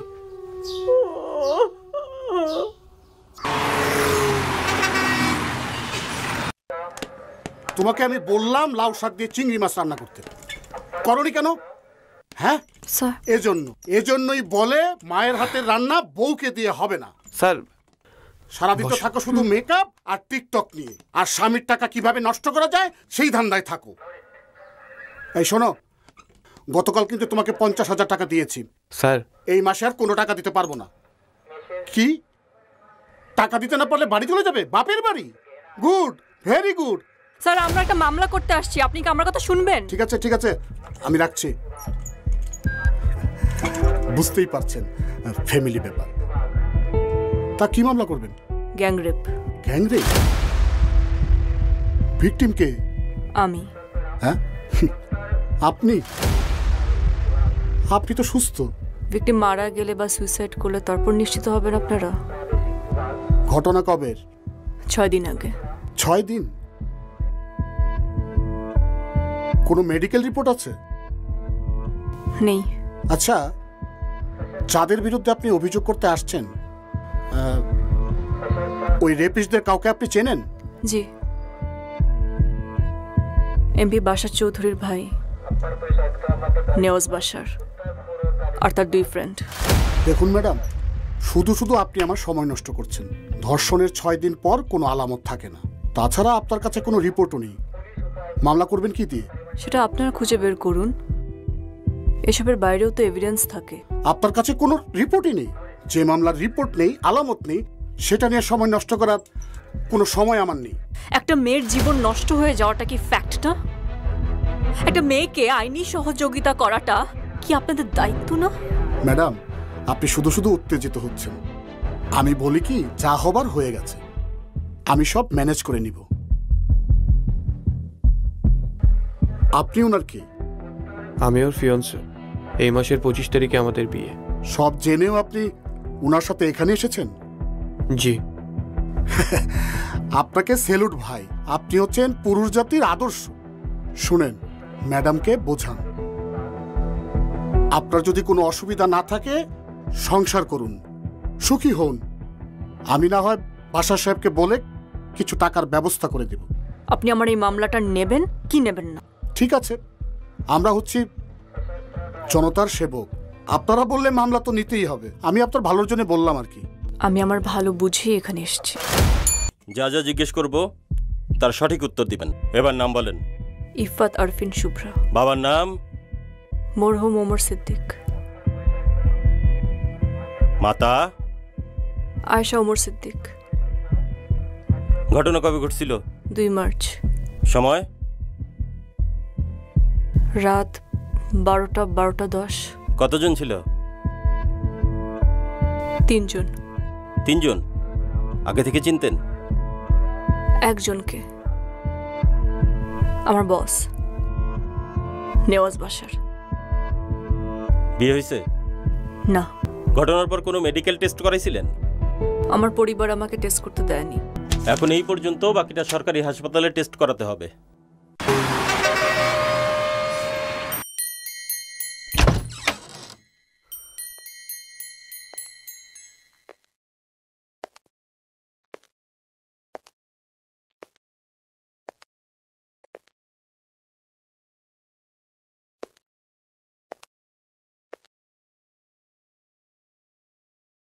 আপনি?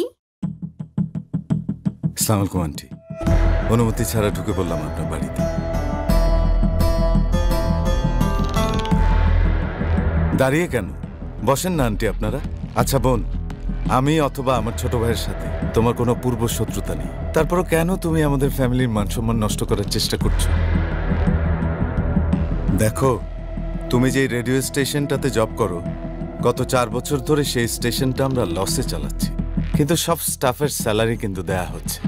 সামান্য কিছু টাকার জন্য তুমি আমাদের ফ্যামিলির মানসম্মান নিয়ে এরকম একটা কাজ করতে পারলে? আপনার কি মনে হয় কিছু টাকার জন্য একটা মেয়ে নিজের মান সম্মান নষ্ট করবে?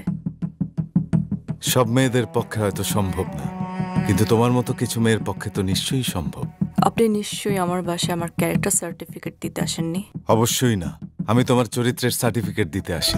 আমি জানতে এসেছি বিরোধী দলের কাছ থেকে তুমি কত টাকা নিয়েছো আমার ফ্যামিলির মান সম্মান নষ্ট করার জন্য। দরকার হয় তার দ্বিগুণ টাকা আমি তোমাকে দিব, কিন্তু প্লিজ বোন, আমাদের ফ্যামিলির মান সম্মান নষ্ট করো না। তোমার হয়তো আমার মান সম্মান নেই, কিন্তু আমরা যারা পলিটিক্স করি আমাদের তো মান সম্মানটাই সব। বলো কত টাকা চাই? আমাকে তো বোন বললেন, আপনার ভাইয়ের মতো কিছু জানোয়ার আপনার বোনকে যদি ধর্ষণ করে তাহলে আপনার বোনের জন্য আপনি কত টাকা দাবি করবেন? বিষয়টা আরেকবার ভেবে দেখলে ভালো হতো। আমি ভেবেচিন্তেই সিদ্ধান্ত নিয়েছি। ফলাফলটা কিন্তু ভালো হবে না। যে মেয়ে বিয়ের আগে ধর্ষিতা হয়ে বাড়িতে ফিরে আসে তার জীবনের খারাপের বাকিটা কি থাকে বলুন তো? শুনুন, আর কথা বাড়াবেন না প্লিজ।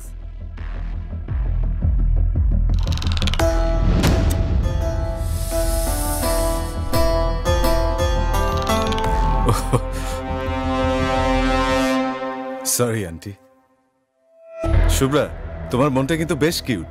চাকরির দরকার হলে আমাকে বলো, আমি হেল্প করব। আসি আন্টি।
এখনো দাঁড়িয়ে আছিস?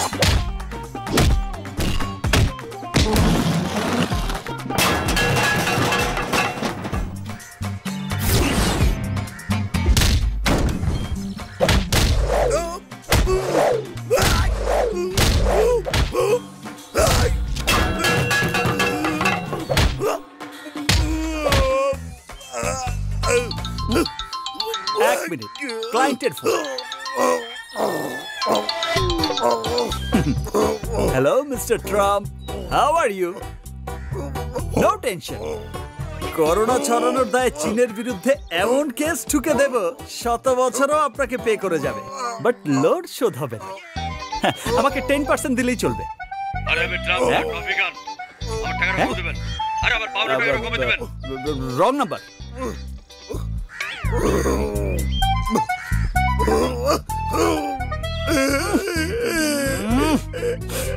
কাপড় চোপড় সব নষ্ট করে দিয়েছে।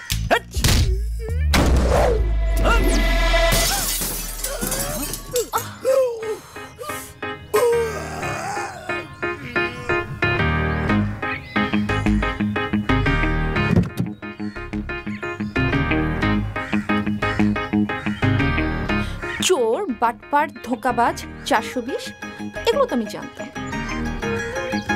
মাস্তানি শুরু করেছো কবে থেকে?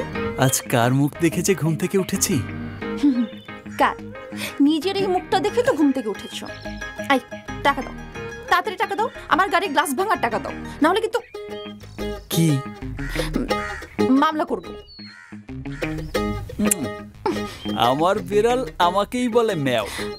আমি কারো গাড়ির গ্লাস ভাঙিনি, আর মামলা করতে হলে এভিডেন্স লাগে। সরি, ভুল হয়ে গেছে, ক্ষমা করে দাও।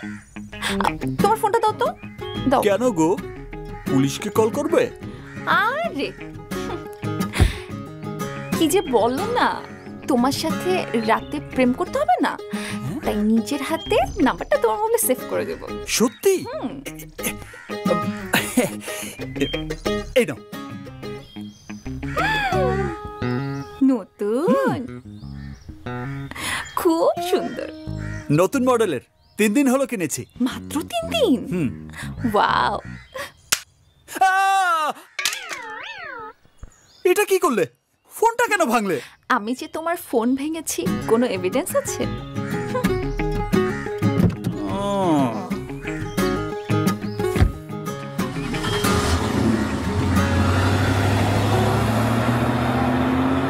শ্বশুরের মেয়ে, তোমাকে আমি এমন কেসে ফাঁসাবো সারা জীবন আমার চুলাই ঠেলতে হবে। আমার স্যারের সাথে খুব জরুরি কথা ছিল। আচ্ছা, এক কাজ করুন, আমি তো চাকরি করি, আপনাদের ফাইল এবং ঠিকানাগুলো আমাকে দিয়ে যান। এক্সকিউজ মি, সরি, আপনি আর জি শুভ্রা না? জি। আরে আমি আপনার প্রোগ্রাম খুব শুনি, খুব ফ্যান আমি। তো হঠাৎ করে প্রোগ্রাম করা বন্ধ করে দিলেন কেন? কোনো সমস্যা? আমি আজহার স্যারের সাথে দেখা করতে চাই। বাবা, সরি, বাবা তো ওই জন্য। আচ্ছা, স্যারের সাথে দেখা করবেন কেন হঠাৎ? কোনো সমস্যা? আমি ওনাকেই বলবো। It's totally okay. আমি স্যারের পারমিশন নিয়ে আপনাকে ডাকছি। ওয়েট। Thank you. রাত তখন 11টা-12টা বাজে। শো শেষ করে ব্যাক করছিলাম, বাসার দিকে যাচ্ছিলাম।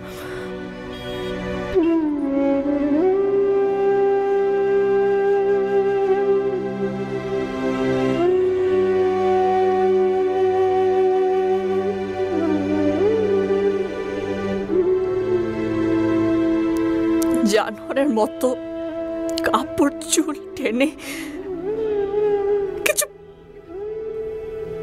বাকি রাখেনি, কিছু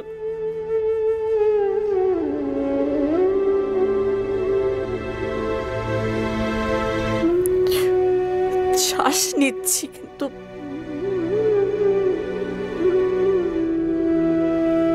they have killed me.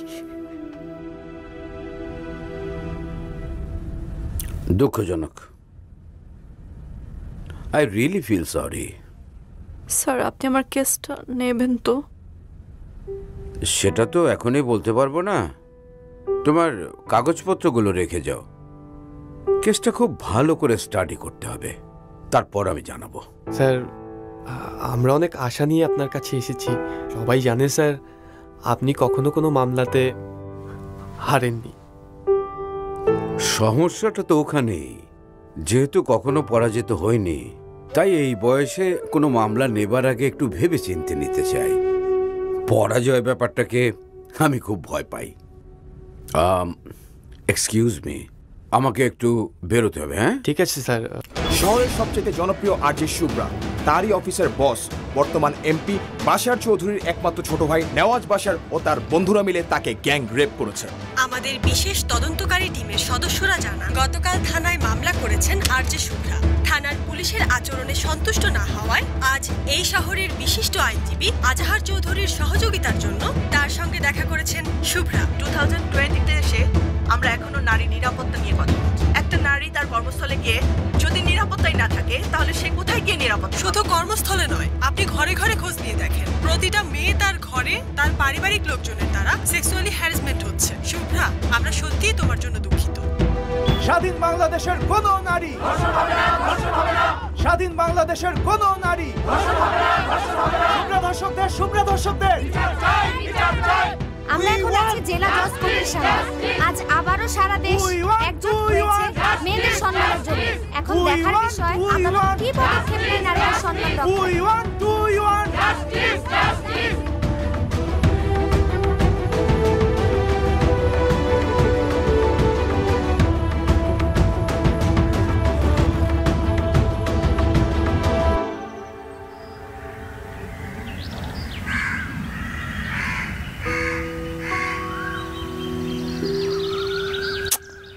বাবা, তুমি এত নড়লে আমি ছবিটা আঁকবো কিভাবে? বারবার বলছে নড়বা না, চুপ করে দাঁড়া থাকো।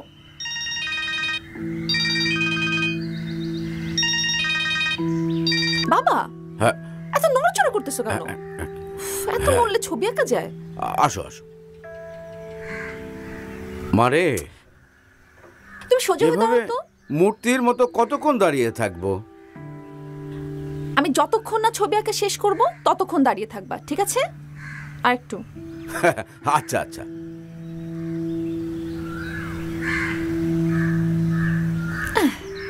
শেষ। আসো দেখো তো।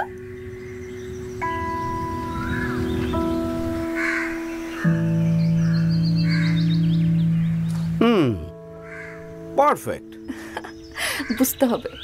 দেখো তো তোমার চুলগুলো একদম তোমার মতো। চুলগুলো একটু বেশি পরিপাটি হয়ে গেছে। তোমার চুলও তো এরকম। আচ্ছা বাবা শোনো না, শুভ্রার মামলাটা না এখন সমাজের জন্য একটা বিরাট চ্যালেঞ্জ হয়ে গেছে। চারদিকে এই মামলাটা নিয়ে অনেক কথাবার্তা হচ্ছে। বাবা প্লিজ তুমি মামলাটা নাও না, নাও না বাবা। এই করিম।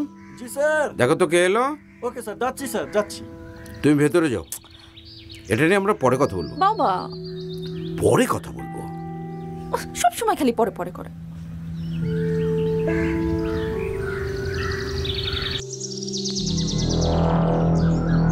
এসো। আমি জানতাম যে তুমি আসবে, এত দেরি করে আসবে এটা ভাবি নাই। বসো। বসতে আসিনি।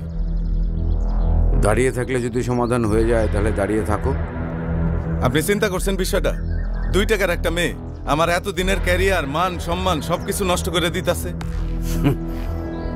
মেয়েদেরকে টাকা দিয়ে পরিমাপ করো বলেই আজকে তোমাদের এই অবস্থা।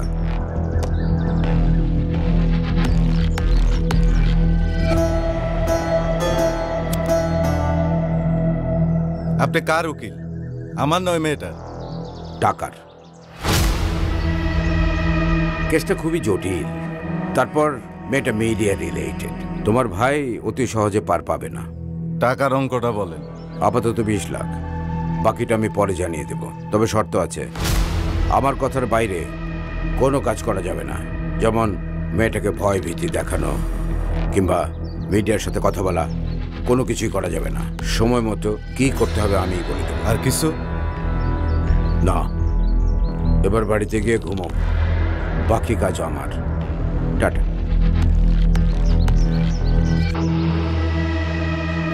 এবারের ঈদুল ফিতরের সর্বশ্রেষ্ঠ সিনেমা বরবাদ, মেহেদী হাসান পরিচালিত বরবাদ সিনেমায় শ্রেষ্ঠাংশে অভিনয় করেছেন শাকিব খান, ইদিকা পাল, যিশু সেনগুপ্ত, মিশাল সওদাগর। বন্ধুরা, এবারের ঈদের শ্রেষ্ঠ সিনেমা বরবাদের এবার গল্পে ফিরে আসা যাক শহরের বিখ্যাত ব্যবসায়ী ও রাজনীতিবিদ আদিব মির্জা অর্থাৎ মিশাল সওদাগর, তার একমাত্র ছেলে আরিয়ান মির্জা অর্থাৎ শাকিব খান। ছেলে আদিব মির্জার সব ছোটবেলা থেকেই আদরে আদরে হয়ে ওঠে অপ্রতিরোধ্য এক দানব। হেন কোনো খারাপ কাজ ছিল না যা আরিয়ান মির্জা করেননি। মাদক, নারী কেলেঙ্কারি, মারামারি সব কিছুতেই আষ্টে পৃষ্ঠে জড়িয়েছিলেন আরিয়ান মির্জা। কিন্তু ছেলের সব রকমের কুকর্ম সামলানোর জন্য আদিব মির্জা ডাল হয়ে দাঁড়িয়েছিলেন। তাই এত কিছু করার পরেও আরিয়ানকে কেউ ছুতে পারত না। পার্টিতে নেশা আর ফুর্তি করে প্রচুর টাকা উড়ায় আরিয়ান মির্জা। এমন এক পার্টিতে আরিয়ান মির্জার সঙ্গে দেখা হয় নিতুর অর্থাৎ ইদিকা পাল। পার্টি শেষে আরিয়ানের কাছে একটি দাতব্য সংস্কারের জন্য সাহায্য চাইতে আসেন নিতু। ব্যাস প্রথম দেখাতেই নিতুর প্রেমে পড়ে যায় আরিয়ান মির্জা। তারপর শুরু হয় নিতুর উপর তার ভালোবাসার অত্যাচার। এদিকে নিতুকে নিজের করে পেতে সে চেষ্টার কোনো ত্রুটি রাখে না। উপহারে উপহারে ভরিয়ে দেয় নিতুর চারপাশ এবং তার অঙ্গ প্রত্যঙ্গ। অন্যদিকে নিতুকে কেউ অবহেলা করলে তার জীবন এক নিমিষেই তছনছ করতে ছাড়ে না আরিয়ান মির্জা। কিন্তু এত সব করার পরেও কি সে নীতিকে নিজের করে পায়, নাকি নিজেদের পাপে নিজেরাই আটকা পড়ে? বন্ধুরা, বরবাদ সিনেমার মূল বিশেষত্ব হলো উন্মাদ প্রেম, সহিংসতা আর প্রতিশোধের গল্প। অ্যাকশন দৃশ্যে সাকিবের সহিংসতা দেখে গায়ে যেমন কাটা দেয়, তেমনি তার পাগল করা ভালোবাসা চমকাতে বাধ্য করে। সিনেমার প্রথম দিকে সাকিব খান শুধু তার এক্সপ্রেশন আর লোক দিয়েই টেনে নিয়ে গেছেন গল্পটা, আর গল্পের পট পরিবর্তনের সঙ্গে সঙ্গে পর্দায় হয়ে উঠেছেন আরো বেপরোয়া এবং এক দানব খ্যাপাটে। এই বরবাদ সিনেমায় প্রতিটি দৃশ্য দেখে দর্শক যেন চমকে যায়, টান টান উত্তেজনায় কাঁপতে থাকে। প্রিয় তারকাকে দেখে সিটি দেয়। বরবাদের এর সব বন্দোবস্তই রেখেছেন নির্মাতা, দম ফেলার ফুরসত নেই। একটার পর একটা দৃশ্য আসে আর উড়িয়ে নিয়ে যায়। সব মিলিয়ে বিরতির পর আগ পর্যন্ত গল্প বেশ জমজমাট।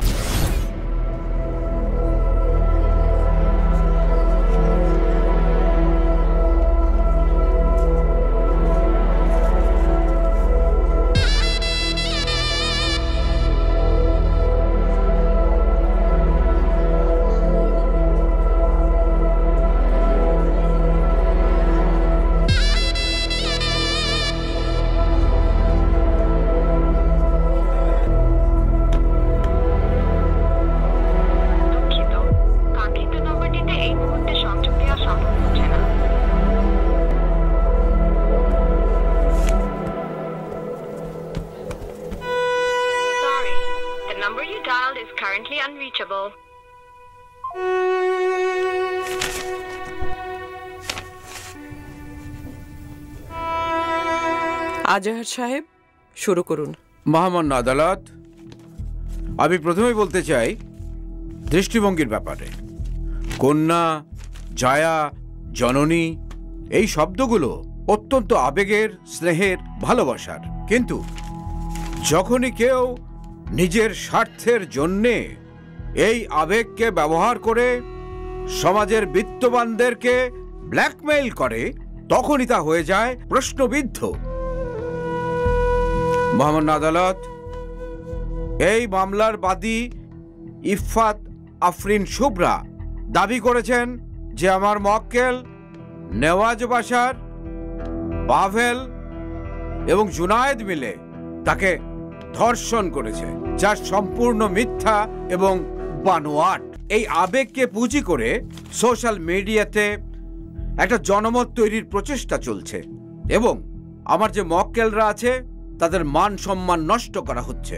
আমি এই কথাটা এখানে বলতে চাই, এই মামলাটি সম্পূর্ণ একটি মিথ্যা এবং বানোয়াট, ভিত্তিহীন মামলা, আর আমার মক্কেলরা একেবারেই নির্দোষ। আমার মক্কেলরা আইনের প্রতি শ্রদ্ধাশীল, এই কারণে তারা আত্মসমর্পণ করেছে। অবিলম্বে তাদের জামিনের আদেশ দেয়া হোক মহামান্য আদালত। শুভ্রা, আপনি কিছু বলতে চাইলে কাঠগড়ায় এসে বলুন।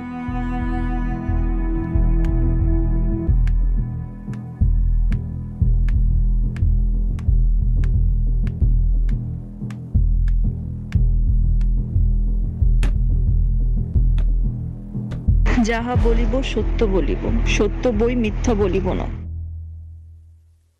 মহামান্য আদালত, আমি কোনো মিথ্যা বলিনি। আমার সাথে অন্যায় হয়েছে। আপনার কাছে এর কোনো প্রমাণ আছে? বলুন, কথা বলেন। কোনো প্রমাণ আছে আপনার কাছে? নেই। মহামান্য আদালত, ওনার এই নীরবতায় প্রমাণ করে যে এই মামলাটি একটি ভিত্তিহীন মামলা। That's all your honour. কোর্টে ঢুকে চুপচাপ তো আমিও থাকি আজহার সাহেব। তার মানে কি আমার কোনো ভিত্তি নেই? এই আদালত আসামি পক্ষের 2 মাসের জামিন মঞ্জুর করে আগামী 11 তারিখ এই মামলা উত্থাপনের দিন ধার্য করছে। মিস শুভ্রা, আগামী ডেটে কিন্তু অবশ্যই আপনার উকিলকে হাজির থাকতে বলবেন। কোর্ট আজকের মতো মুলতবি ঘোষণা করা হলো।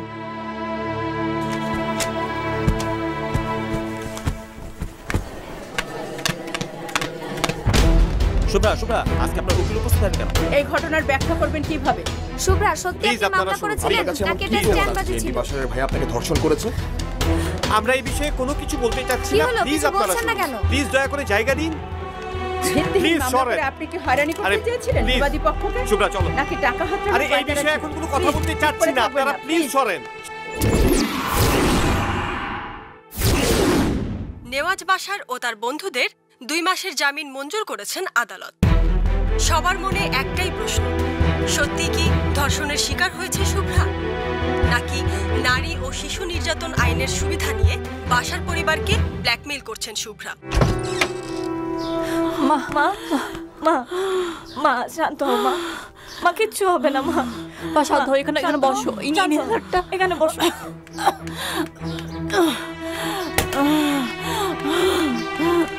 মা পানিটা খাও মা। মা আস্তে আস্তে মা।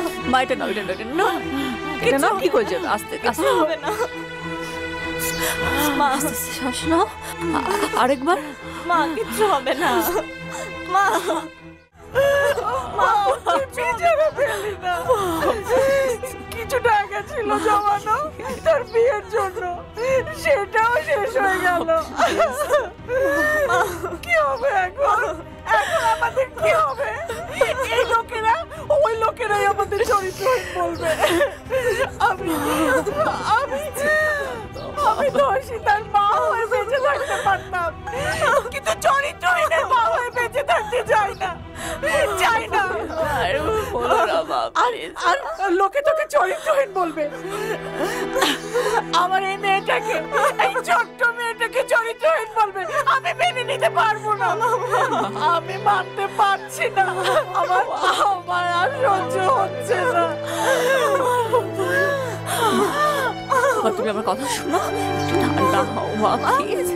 এই যে সুজি, আমার ফোন। মা এটা নাও, এটা নাও।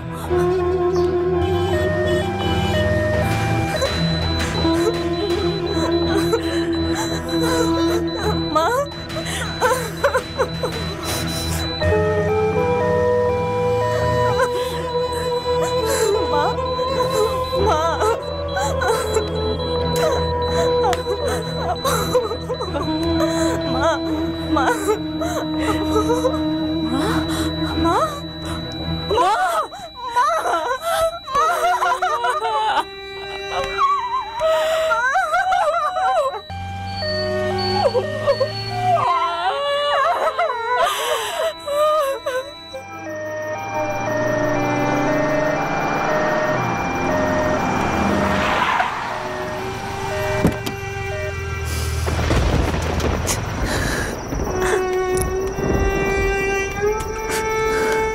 কারে বিশ্রাও মা?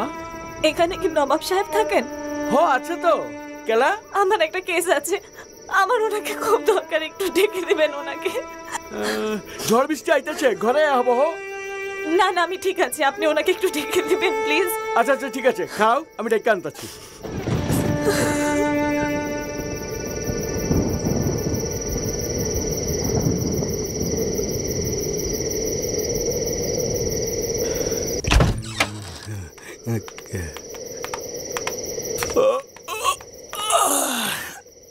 কই কাউরেই দেখি না তো।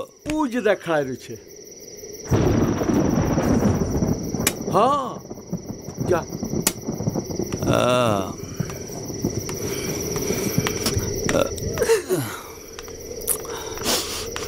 তুমি আমার কাছে আসছো? আমি তো বড় কাউকে আশা করেছিলাম। তা কি কেস? একটা মার্ডার কেস নিয়ে এসেছি, আপনি মার্ডার কেস নেন? কি বলেন ম্যাডাম? আমার বসের মানে স্যারের মিনিমাম কেসই তো মার্ডার। অসহায় একটা দরিদ্র পরিবারের কাছ থেকে তাদের সবকিছু কেড়ে নিয়ে তাদের মৃত্যুর মুখে ঠেলে দেওয়া কি মার্ডার না? অবশ্যই হয়। আহা, শুধু চুরি মেরে দিলে আর গুলি করে দিলেই তো মার্ডার হয় না। মৃত্যুর জন্য কাউকে ইনফ্লুয়েন্স করলেও মার্ডার, আর মৃত্যুর জন্য এনভায়রনমেন্ট ক্রিয়েট করলেও সেটা মার্ডার। Right, absolutely right. আচ্ছা আসেন, লাশটা দেখবেন। চলো।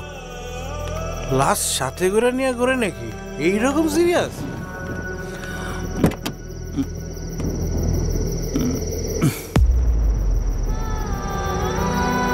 অবাক হচ্ছেন? আমার মা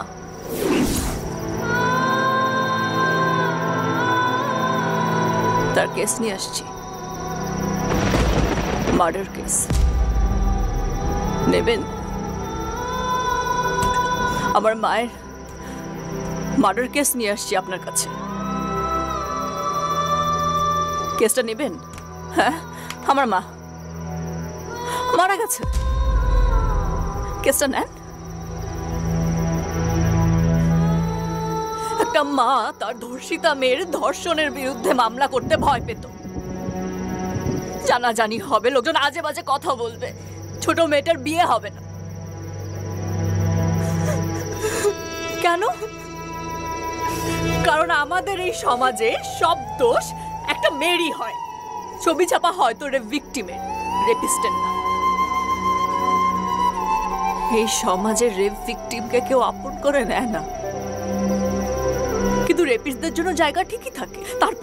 তারপরেও একটা মেয়ে তার মাকে জোর করে এই মামলার জন্য রাজি করে।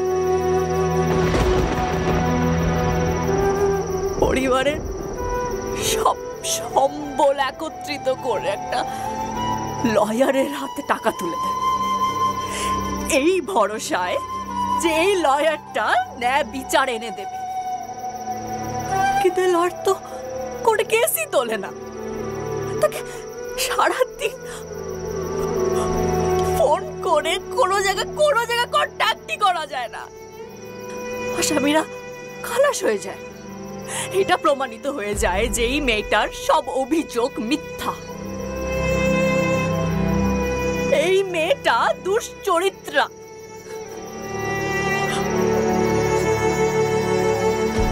মা পারে না সহ্য করতে। মা মরে যায়। এই মৃত্যুর জন্য দায়ী কে?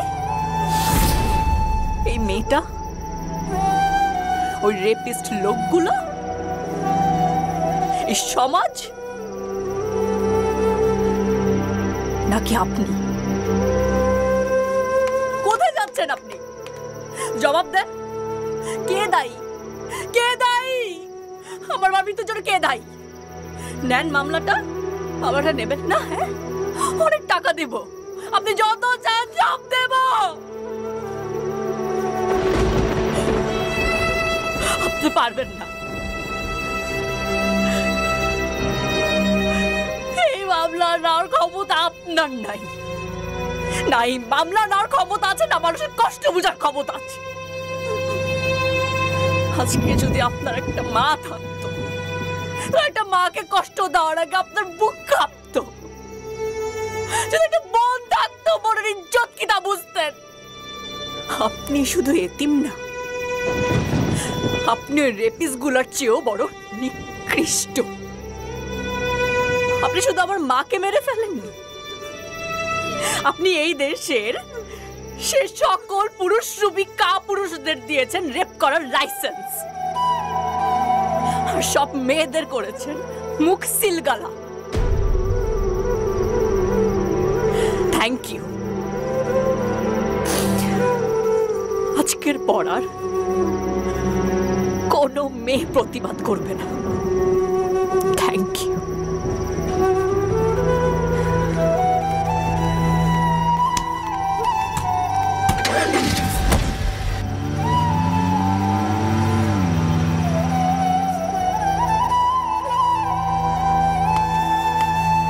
ইত্রামু ফাজলামু করছো, ভাড়া দিচ্ছ না, মাইনা লইছি। তোমার মতো পাপির জায়গায় নাই আমার হেনে। তুমি আমার বাড়ি ছাড়িয়ে দিবা, বাকি টাকা দেওয়ান লাগবো না। এইরকম একটা পাপির চেহারা দেখবার চাই না।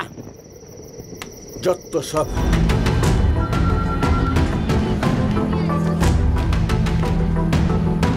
আসসালামু আলাইকুম। স্যারের রুমে আসার আগে পারমিশন নিতে হয়। You can never expect courtesy from those people who can't even spell it. ক্ষমা চাইতে এসছো? I didn't expect you, but I should have. তোমাদের মতো লোকদেরই তো এসব মানায়, না বুঝে কারো বিরুদ্ধে দাঁড়িয়ে যাবে, আবার তারই কাছে আসবে ক্ষমা চাইতে, তাই না? আমার নাম্বার 18th অ্যাসিস্ট্যান্ট হওয়ার যোগ্যতা জানলে সে কোর্টে দাঁড়াবে আমার অপোনেন্ট হয়ে, but I would not forgive you. আমার বিরুদ্ধে দাঁড়িয়েছো সেজন্য না, আমাকে অপমান করেছো তার জন্য। What do you think? Law practice এটা ছোট লোকের কাজ। একটা কেস নেয়ার পরে হিয়ারিং এর ডেটে কোর্টে অ্যাবসেন্ট থেকে তুমি ল অ্যান্ড অর্ডারকে অপমান করেছো। আমি সহ সারা বিশ্বের সমস্ত লয়ার প্রফেশনকে তুমি প্রশ্নবিদ্ধ করেছো, অ্যান্ড ফর দ্যাট রিজন তোমার বার লাইসেন্স ক্যান্সেল করার জন্য যা যা করা প্রয়োজন everything I will do that for sure.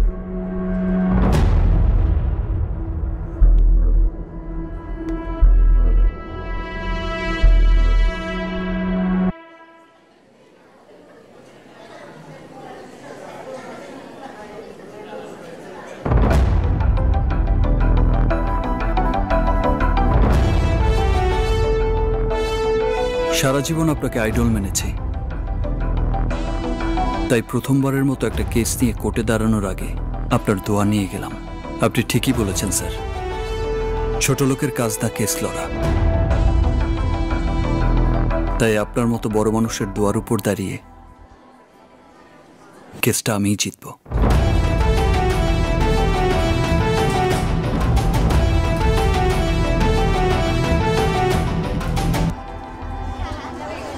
মনে করেছ ও ভালো মানুষ হয়ে গেছে? এটাও হয়তো ওর নতুন কোনো ধান্দা। ভালো মানুষ হয়ে গেছে।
ওই মেয়েটা সম্পর্কে কিছু বলেন তো। কি বলবো স্যার, মেয়েটা খুব বাজে মেয়ে স্যার।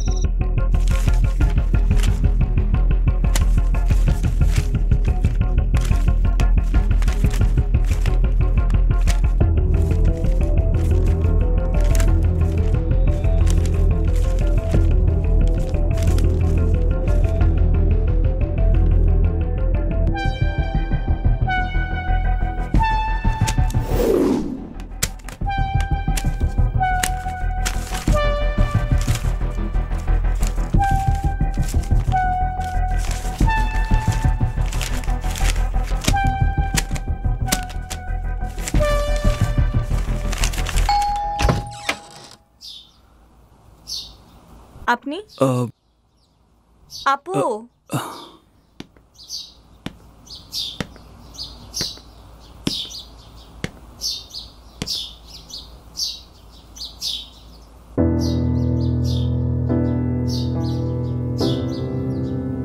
মামলার বাকি 5 লাখ টাকা নিতে আসছেন?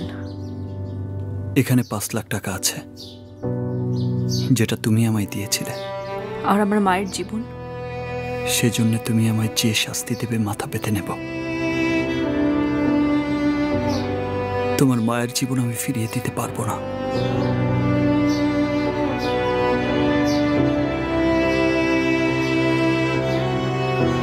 তবে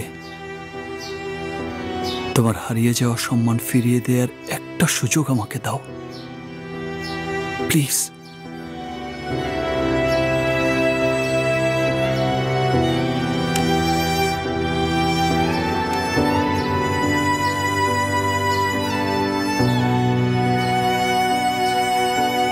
একটা সুযোগ আমাকে দাও।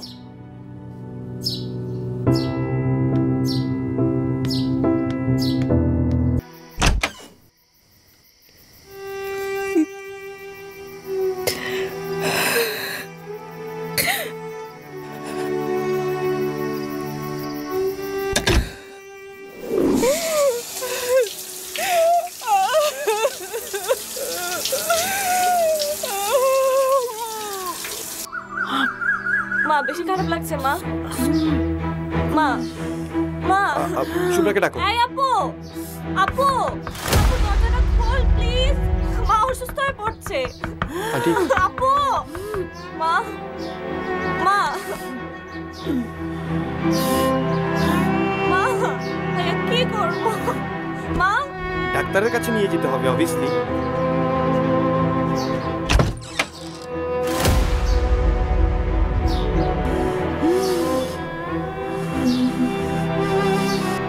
মাগো মা, ও মাগো আমাদের কথা একটু ভাব,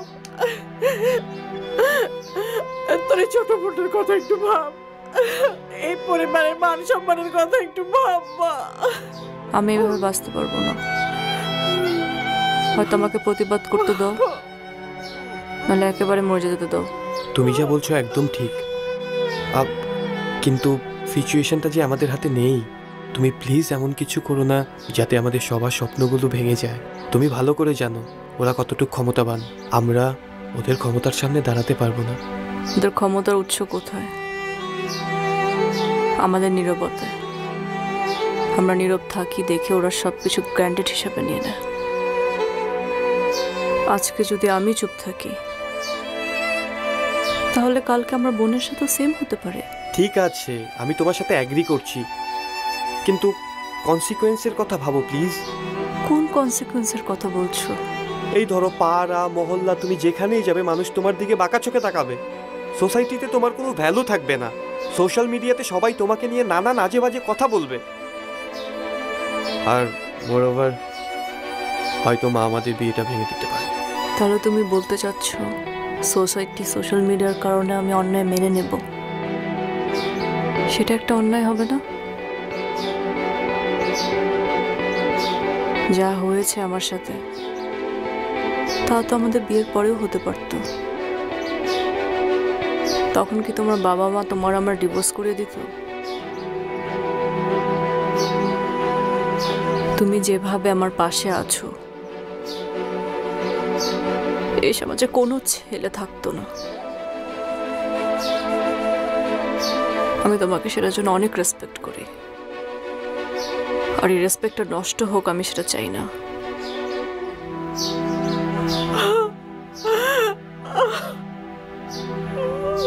আন্টি আমি দেখছি।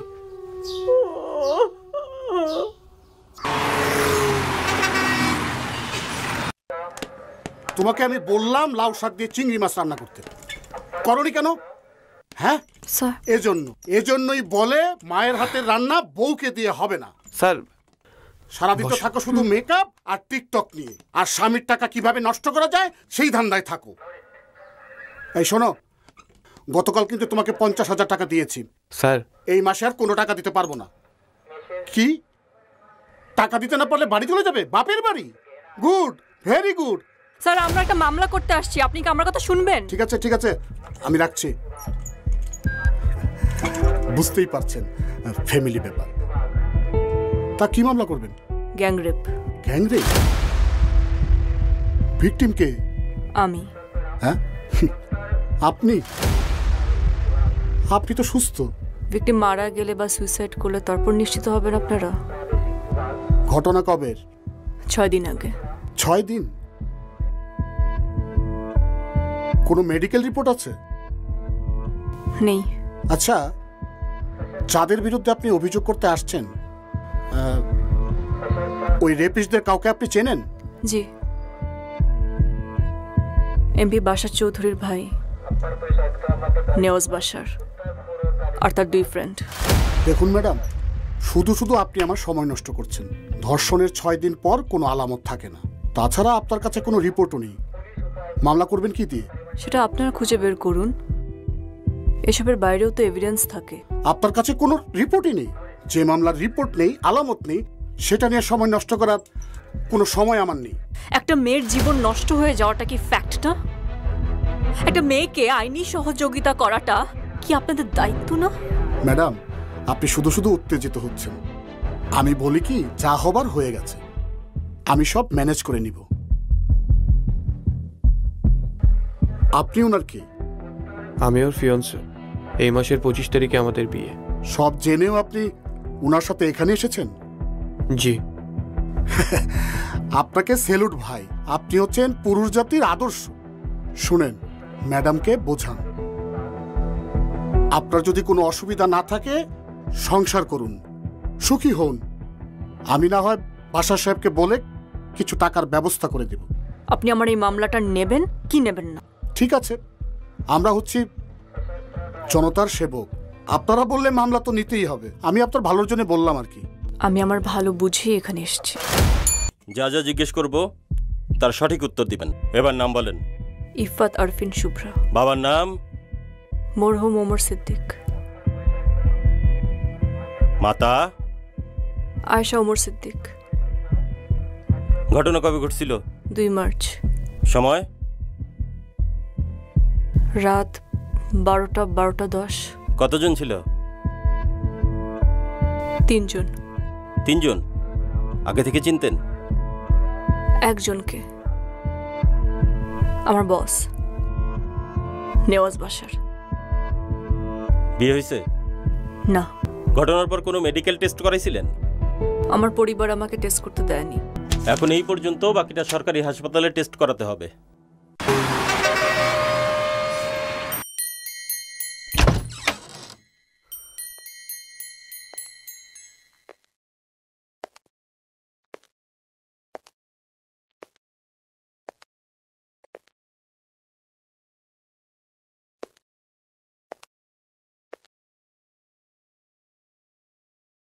আপনি? আসসালামু আলাইকুম আন্টি। অনুমতি ছাড়া ঢুকে পড়লাম আপনার বাড়িতে। দাঁড়িয়ে কেন? বসেন না আন্টি আপনারা। আচ্ছা বোন, আমি অথবা আমার ছোট ভাইয়ের সাথে তোমার কোনো পূর্ব শত্রুতা নেই, তারপরও কেন তুমি আমাদের ফ্যামিলির মান সম্মান নষ্ট করার চেষ্টা করছো? দেখো, তুমি যে রেডিও স্টেশনটাতে জব করো, গত 4 বছর ধরে সেই স্টেশনটা আমরা লসে চালাচ্ছি, কিন্তু সব স্টাফের স্যালারি কিন্তু দেয়া হচ্ছে। সামান্য কিছু টাকার জন্য তুমি আমাদের ফ্যামিলির মান সম্মান নিয়ে এরকম একটা কাজ করতে পারলে? আপনার কি মনে হয় কিছু টাকার জন্য একটা মেয়ে নিজের মান সম্মান নষ্ট করবে? সব মেয়েদের পক্ষে হয়তো সম্ভব না, কিন্তু তোমার মতো কিছু মেয়ের পক্ষে তো নিশ্চয়ই সম্ভব। আপনি নিশ্চয়ই আমার বাসায় আমার ক্যারেক্টার সার্টিফিকেট দিতে আসেননি? অবশ্যই না, আমি তোমার চরিত্রের সার্টিফিকেট দিতে আসি। আমি জানতে এসেছি বিরোধী দলের কাছ থেকে তুমি কত টাকা নিয়েছো আমার ফ্যামিলির মান সম্মান নষ্ট করার জন্য। দরকার হয় তার দ্বিগুণ টাকা আমি তোমাকে দিব, কিন্তু প্লিজ বোন, আমাদের ফ্যামিলির মান সম্মান নষ্ট করো না। তোমার হয়তো মান সম্মান নেই, কিন্তু আমরা যারা পলিটিক্স করি আমাদের তো মান সম্মানটাই সব। বলো কত টাকা চাই? আমাকে তো বোন বললেন, আপনার ভাইয়ের মতো কিছু জানোয়ার আপনার বোনকে যদি ধর্ষণ করে, তাহলে আপনার বোনের জন্য আপনি কত টাকা দাবি করবেন? বিষয়টা আরেকবার ভেবে দেখলে ভালো হতো। আমি ভেবেচিন্তেই সিদ্ধান্ত নিয়েছি। ফলাফলটা কিন্তু ভালো হবে না। যে মেয়ে বিয়ের আগে ধর্ষিতা হয়ে বাড়িতে ফিরে আসে, তার জীবনের খারাপের বাকিটা কি থাকে বলুন তো? শুনুন, আর কথা বাড়াবেন না প্লিজ।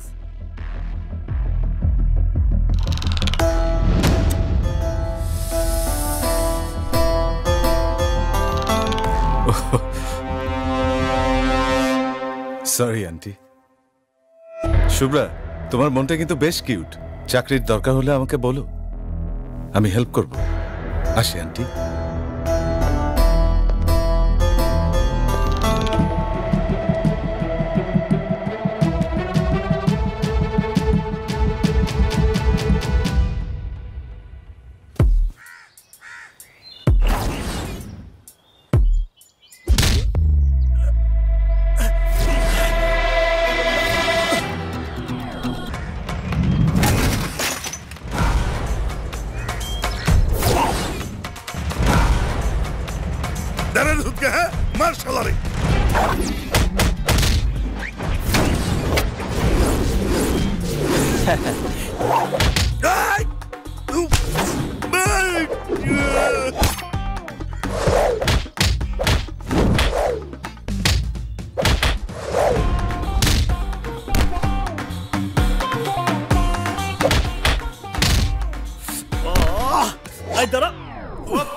এখনো দাঁড়িয়ে আছে।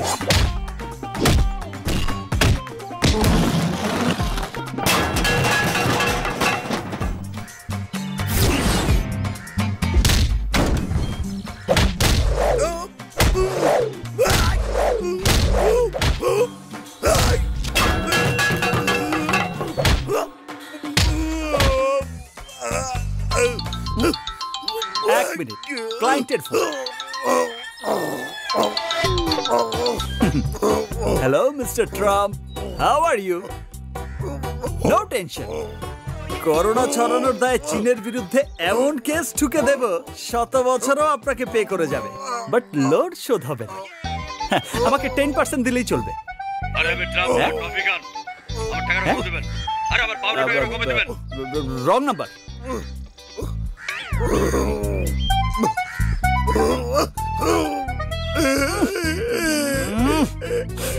কাপড় চোপড় সব নষ্ট করে দিয়েছে।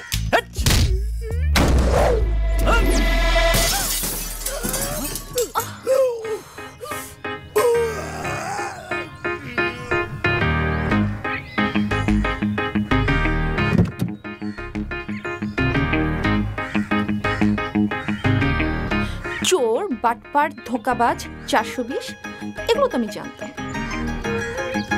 মাস্তানি শুরু করেছো কবে থেকে? আজ কার মুখ দেখেছে ঘুম থেকে উঠেছি? কার? নিজের এই মুখটা দেখে তো ঘুম থেকে উঠেছো।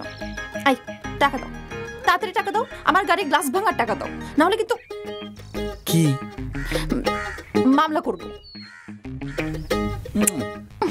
আমার বিড়াল আমাকেই বলে ম্যাও। আমি কারো গাড়ির গ্লাস ভাঙিনি, আর মামলা করতে হলে এভিডেন্স লাগে।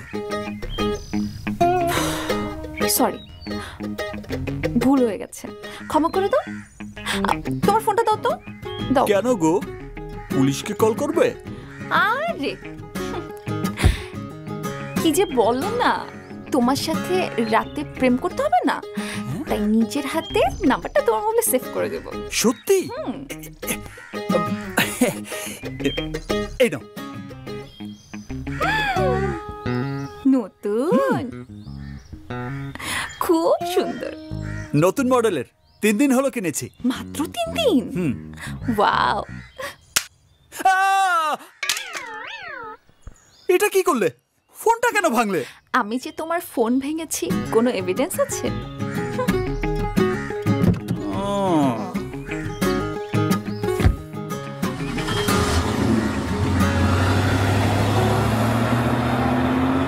শ্বশুরের মেয়ে, তোমাকে আমি এমন কেসে ফাঁসাবো, সারা জীবন আমার চুলাই ঠেলতে হবে। আমার স্যারের সাথে খুব জরুরি কথা ছিল। আচ্ছা, এক কাজ করুন, আমি তো চাকরি করি, আপনাদের ফাইল এবং ঠিকানাগুলো আমাকে দিয়ে যান। এক্সকিউজ মি, সরি, আপনি আর জি শুভ্রা না? জি। আরে আমি আপনার প্রোগ্রাম খুব শুনি, খুব ফ্যান আমি। তো হঠাৎ করে প্রোগ্রাম করা বন্ধ করে দিলেন কেন? কোনো সমস্যা? আমি আজার স্যারের সাথে দেখা করতে চাই। বাবা, সরি, বাবা তো ওই জন্য। আচ্ছা, স্যারের সাথে দেখা করবেন কেন হঠাৎ? কোনো সমস্যা? আমি ওনাকেই বলবো। It's totally okay. আমি স্যারের পারমিশন নিয়ে আপনাকে ডাকছি। ওয়েট। Thank you. তখন 11টা-12টা বাজে। শো শেষ করে ব্যাক করছিলাম, বাসার দিকে যাচ্ছিলাম।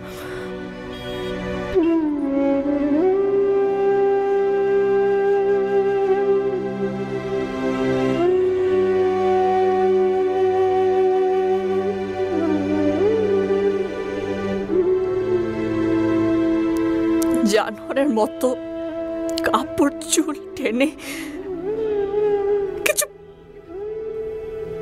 বাকি রাখেনি, কিছু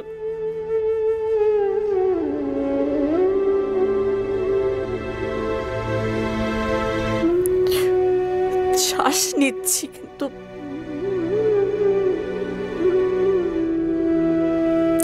they have killed me. দুঃখজনক। I really feel sorry. Sir, আপনি আমার কেসটা নেবেন তো? সেটা তো এখনই বলতে পারবো না। তোমার কাগজপত্রগুলো রেখে যাও। কেসটা খুব ভালো করে স্টাডি করতে হবে, তারপর আমি জানাবো। স্যার, আমরা অনেক আশা নিয়ে আপনার কাছে এসেছি। সবাই জানে স্যার, আপনি কখনো কোনো মামলাতে হারেননি। সমস্যাটা তো ওখানেই, যেহেতু কখনো পরাজিত হয়নি, তাই এই বয়সে কোনো মামলা নেবার আগে একটু ভেবে চিন্তে নিতে চাই। পরাজয় ব্যাপারটাকে আমি খুব ভয় পাই। এক্সকিউজ মি, আমাকে একটু বেরোতে হবে। হ্যাঁ, ঠিক আছে স্যার। শহরের সবচেয়ে জনপ্রিয় আরজে শুভ্রা, তারই অফিসের বস, বর্তমান এমপি বাশার চৌধুরীর একমাত্র ছোট ভাই নেওয়াজ বাশার ও তার বন্ধুরা মিলে তাকে গ্যাং রেপ করেছে। আমাদের বিশেষ তদন্তকারী টিমের সদস্যরা জানান, গতকাল থানায় মামলা করেছেন আরজে শুভ্রা। থানার পুলিশের আচরণে সন্তুষ্ট না হওয়ায় আজ এই শহরের বিশিষ্ট আইনজীবী আজাহার চৌধুরীর সহযোগিতার জন্য তার সঙ্গে দেখা করেছেন শুভ্রা। 2020-তে এসে আমরা এখনো নারী নিরাপত্তা নিয়ে কথা বলছি। একটা নারী তার কর্মস্থলে গিয়ে যদি নিরাপত্তাই না থাকে, তাহলে সে কোথায় গিয়ে নিরাপদ? শুধু কর্মস্থলে নয়, আপনি ঘরে ঘরে খোঁজ নিয়ে দেখেন, প্রতিটা মেয়ে তার ঘরে তার পারিবারিক লোকজনের দ্বারা সেক্সুয়ালি হ্যারাসমেন্ট হচ্ছে। শুভ্রা, আমরা সত্যিই তোমার জন্য দুঃখিত। স্বাধীন বাংলাদেশের কোন নারী, স্বাধীন বাংলাদেশের কোন নারী, শুভ্রা ধর্ষকদের, শুভ্রা ধর্ষকদের। আমরা এখন আছি জেলা জজ কোর্টের সামনে। আজ আবারও সারা দেশ একজোট হয়েছে মেয়েদের সম্মানের জন্য। এখন দেখার বিষয় আদালত কি পদক্ষেপ নেয় নারীদের সম্মান রক্ষায়।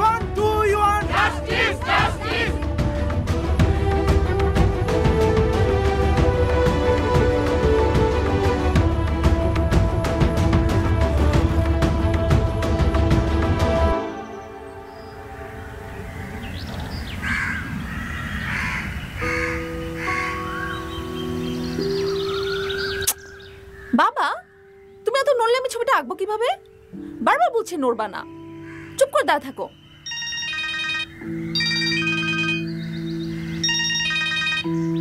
বাবা, এত নড়াচড়া করতেছো কেন?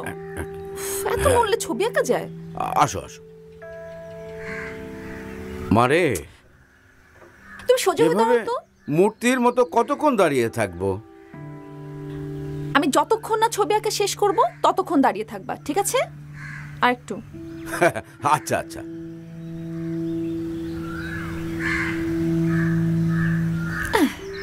শেষ। আসো, দেখো তো।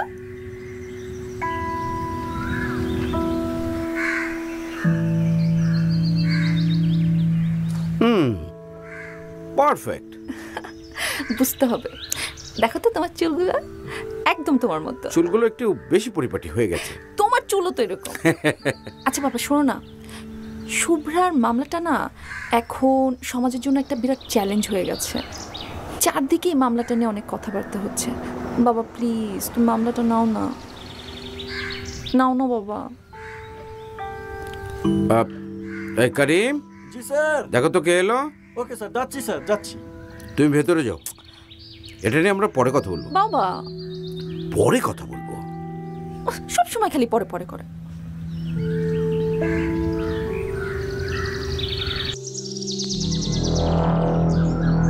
এসো। আমি জানতাম যে তুমি আসবে, এত দেরি করে আসবে এটা ভাবি নাই। বসো। বসতে আসিনি। দাঁড়িয়ে থাকলে যদি সমাধান হয়ে যায় তাহলে দাঁড়িয়ে থাকো। আপনি চিন্তা করছেন বিষয়টা? 2 টাকার একটা মেয়ে আমার এতদিনের ক্যারিয়ার, মান সম্মান সবকিছু নষ্ট করে দিতেছে। মেয়েদেরকে টাকা দিয়ে পরিমাপ করো বলেই আজকে তোমাদের এই অবস্থা।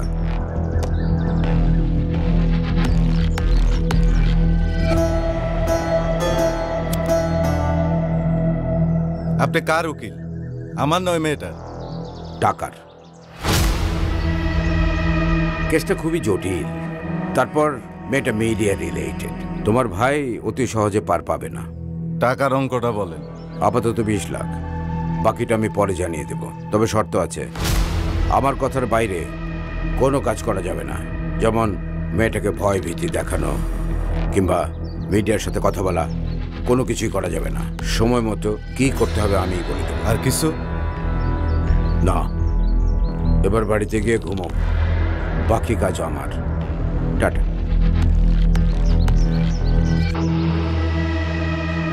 এবারের ঈদুল ফিতরের সর্বশ্রেষ্ঠ সিনেমা বরবাদ, মেহেদী হাসান পরিচালিত বরবাদ সিনেমায় শ্রেষ্ঠাংশে অভিনয় করেছেন শাকিব খান, ইদিকা পাল, যিশু সেনগুপ্ত, মিশাল সওদাগর।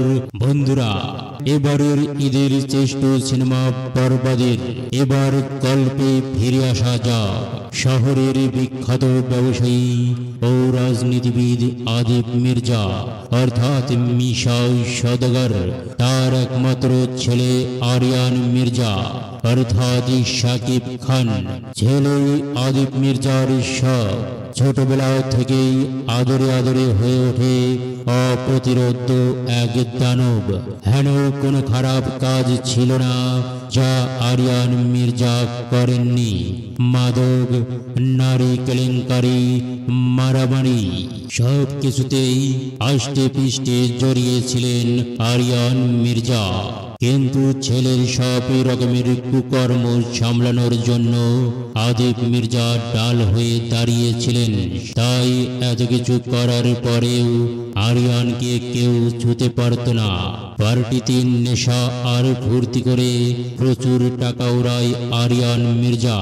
এমন এক পার্টিতে আরিয়ান মির্জার সঙ্গে দেখা হয় নিতুর অর্থাৎ ইদিকা পাল। পার্টি শেষে আরিয়ানের কাছে একটি দাতব্য সংস্কারের জন্য সাহায্য চাইতে আসেন নিতু। ব্যাস প্রথম দেখাতেই নিতুর প্রেমে পড়ে যায় আরিয়ান মির্জা। তারপর শুরু হয় নিতুর উপর তার ভালোবাসার অত্যাচার। এদিকে নিতুকে নিজের করে পেতে সে চেষ্টার কোনো ত্রুটি রাখে না। উপহারে উপহারে ভরিয়ে দেয় নিতুর চারপাশ এবং তার অঙ্গ প্রত্যঙ্গ। অন্যদিকে নিতুকে কেউ অবহেলা করলে তার জীবন এক নিমিষেই তছনছ করতে ছাড়ে না আরিয়ান মির্জা। কিন্তু এত সব করার পরেও কি সে নীতিকে নিজের করে পায়, নাকি নিজেদের পাপে নিজেরাই আটকা পড়ে? বন্ধুরা, বরবাদ সিনেমার মূল বিশেষত্ব হলো উন্মাদ প্রেম, সহিংসতা আর প্রতিশোধের গল্প। অ্যাকশন দৃশ্যে সাকিবের সহিংসতা দেখে গায়ে যেমন কাটা দেয়, তেমনি তার পাগল করা ভালোবাসা চমকাতে বাধ্য করে। সিনেমার প্রথম দিকে সাকিব খান শুধু তার এক্সপ্রেশন আর লুক দিয়েই টেনে নিয়ে গেছেন গল্পটা। আর গল্পের পট পরিবর্তনের সঙ্গে সঙ্গে পর্দায় হয়ে উঠেছেন আরো বেপরোয়া এবং এক দানব খ্যাপাটে। এই বরবাদ সিনেমায় প্রতিটি দৃশ্য দেখে দর্শক যেন চমকে যায়, টান টান উত্তেজনায় কাঁপতে থাকে। প্রিয় তারকাকে দেখে সিটি দেয়। বরবাদের এর সব বন্দোবস্তই রেখেছেন নির্মাতা। দম ফেলার ফুরসত নেই, একটার পর একটা দৃশ্য আসে আর উড়িয়ে নিয়ে যায়। সব মিলিয়ে বিরতির পর আগ পর্যন্ত গল্প বেশ জমজমাট।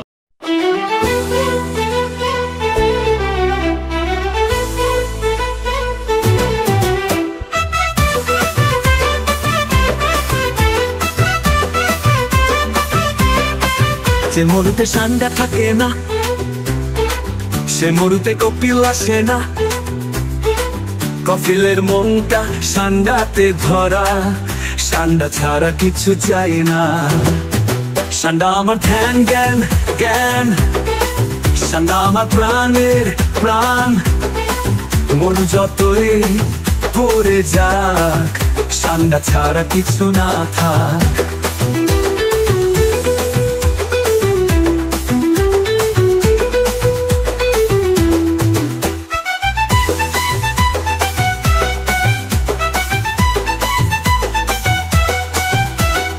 মরুর বুকে স্বপ্ন বনে, কপিল এখন মনে মনে। সান্ডা যদি ধরতে পারে, খাবো আমি মনে সুখে। যে মরুতে সান্ডা থাকে না, সে মরুতে কপিল আসে না। কপিলের মনটা সান্ডাতে ভরা, সান্ডা ছাড়া কিছু চাই না।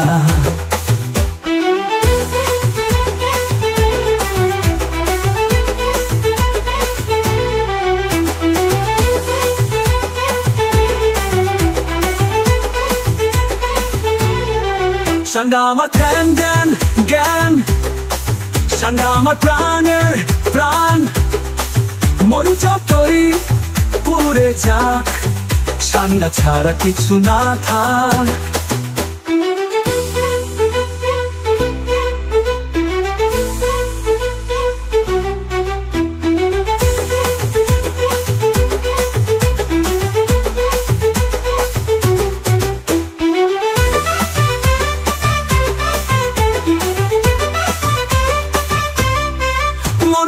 স্বপ্ন বনে, কপিল এখন মনে মনে। সান্ডা যদি ধরতে পারে, খাবো আমি মনে সুখে। যে মরুতে সান্ডা থাকে না, সে মরুতে কপিল আসে না। কপিলের মনটা সান্ডাতে ভরা, সান্ডা ছাড়া কিছু চাই না। যে মরুতে সান্ডা থাকে না, সে মরুতে কপিল আসে না। কপিলের মনটা সান্ডাতে ভরা, সান্ডা ছাড়া কিছু চাই না।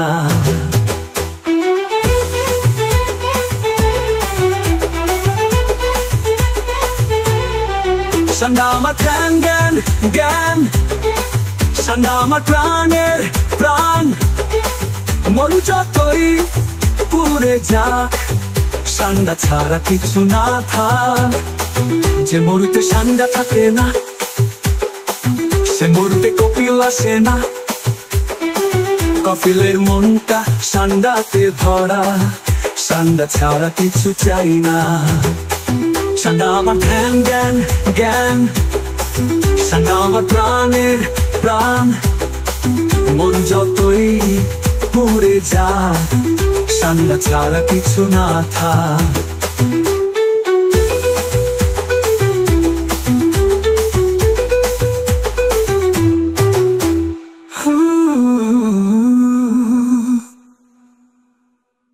যেই মরুতে সান্ডা থাকে না, সেই মরুতে কপিল আসে না। কপিলের মনটা সান্ডাতে ভরা, কপিলের মনে শুধু সান্ডাতে ভরা, সান্ডা ছাড়া কিছু চায় না। আসসালামু আলাইকুম। আজকে চলে আসলাম আরেকটি মুভির রিভিউ নিয়ে।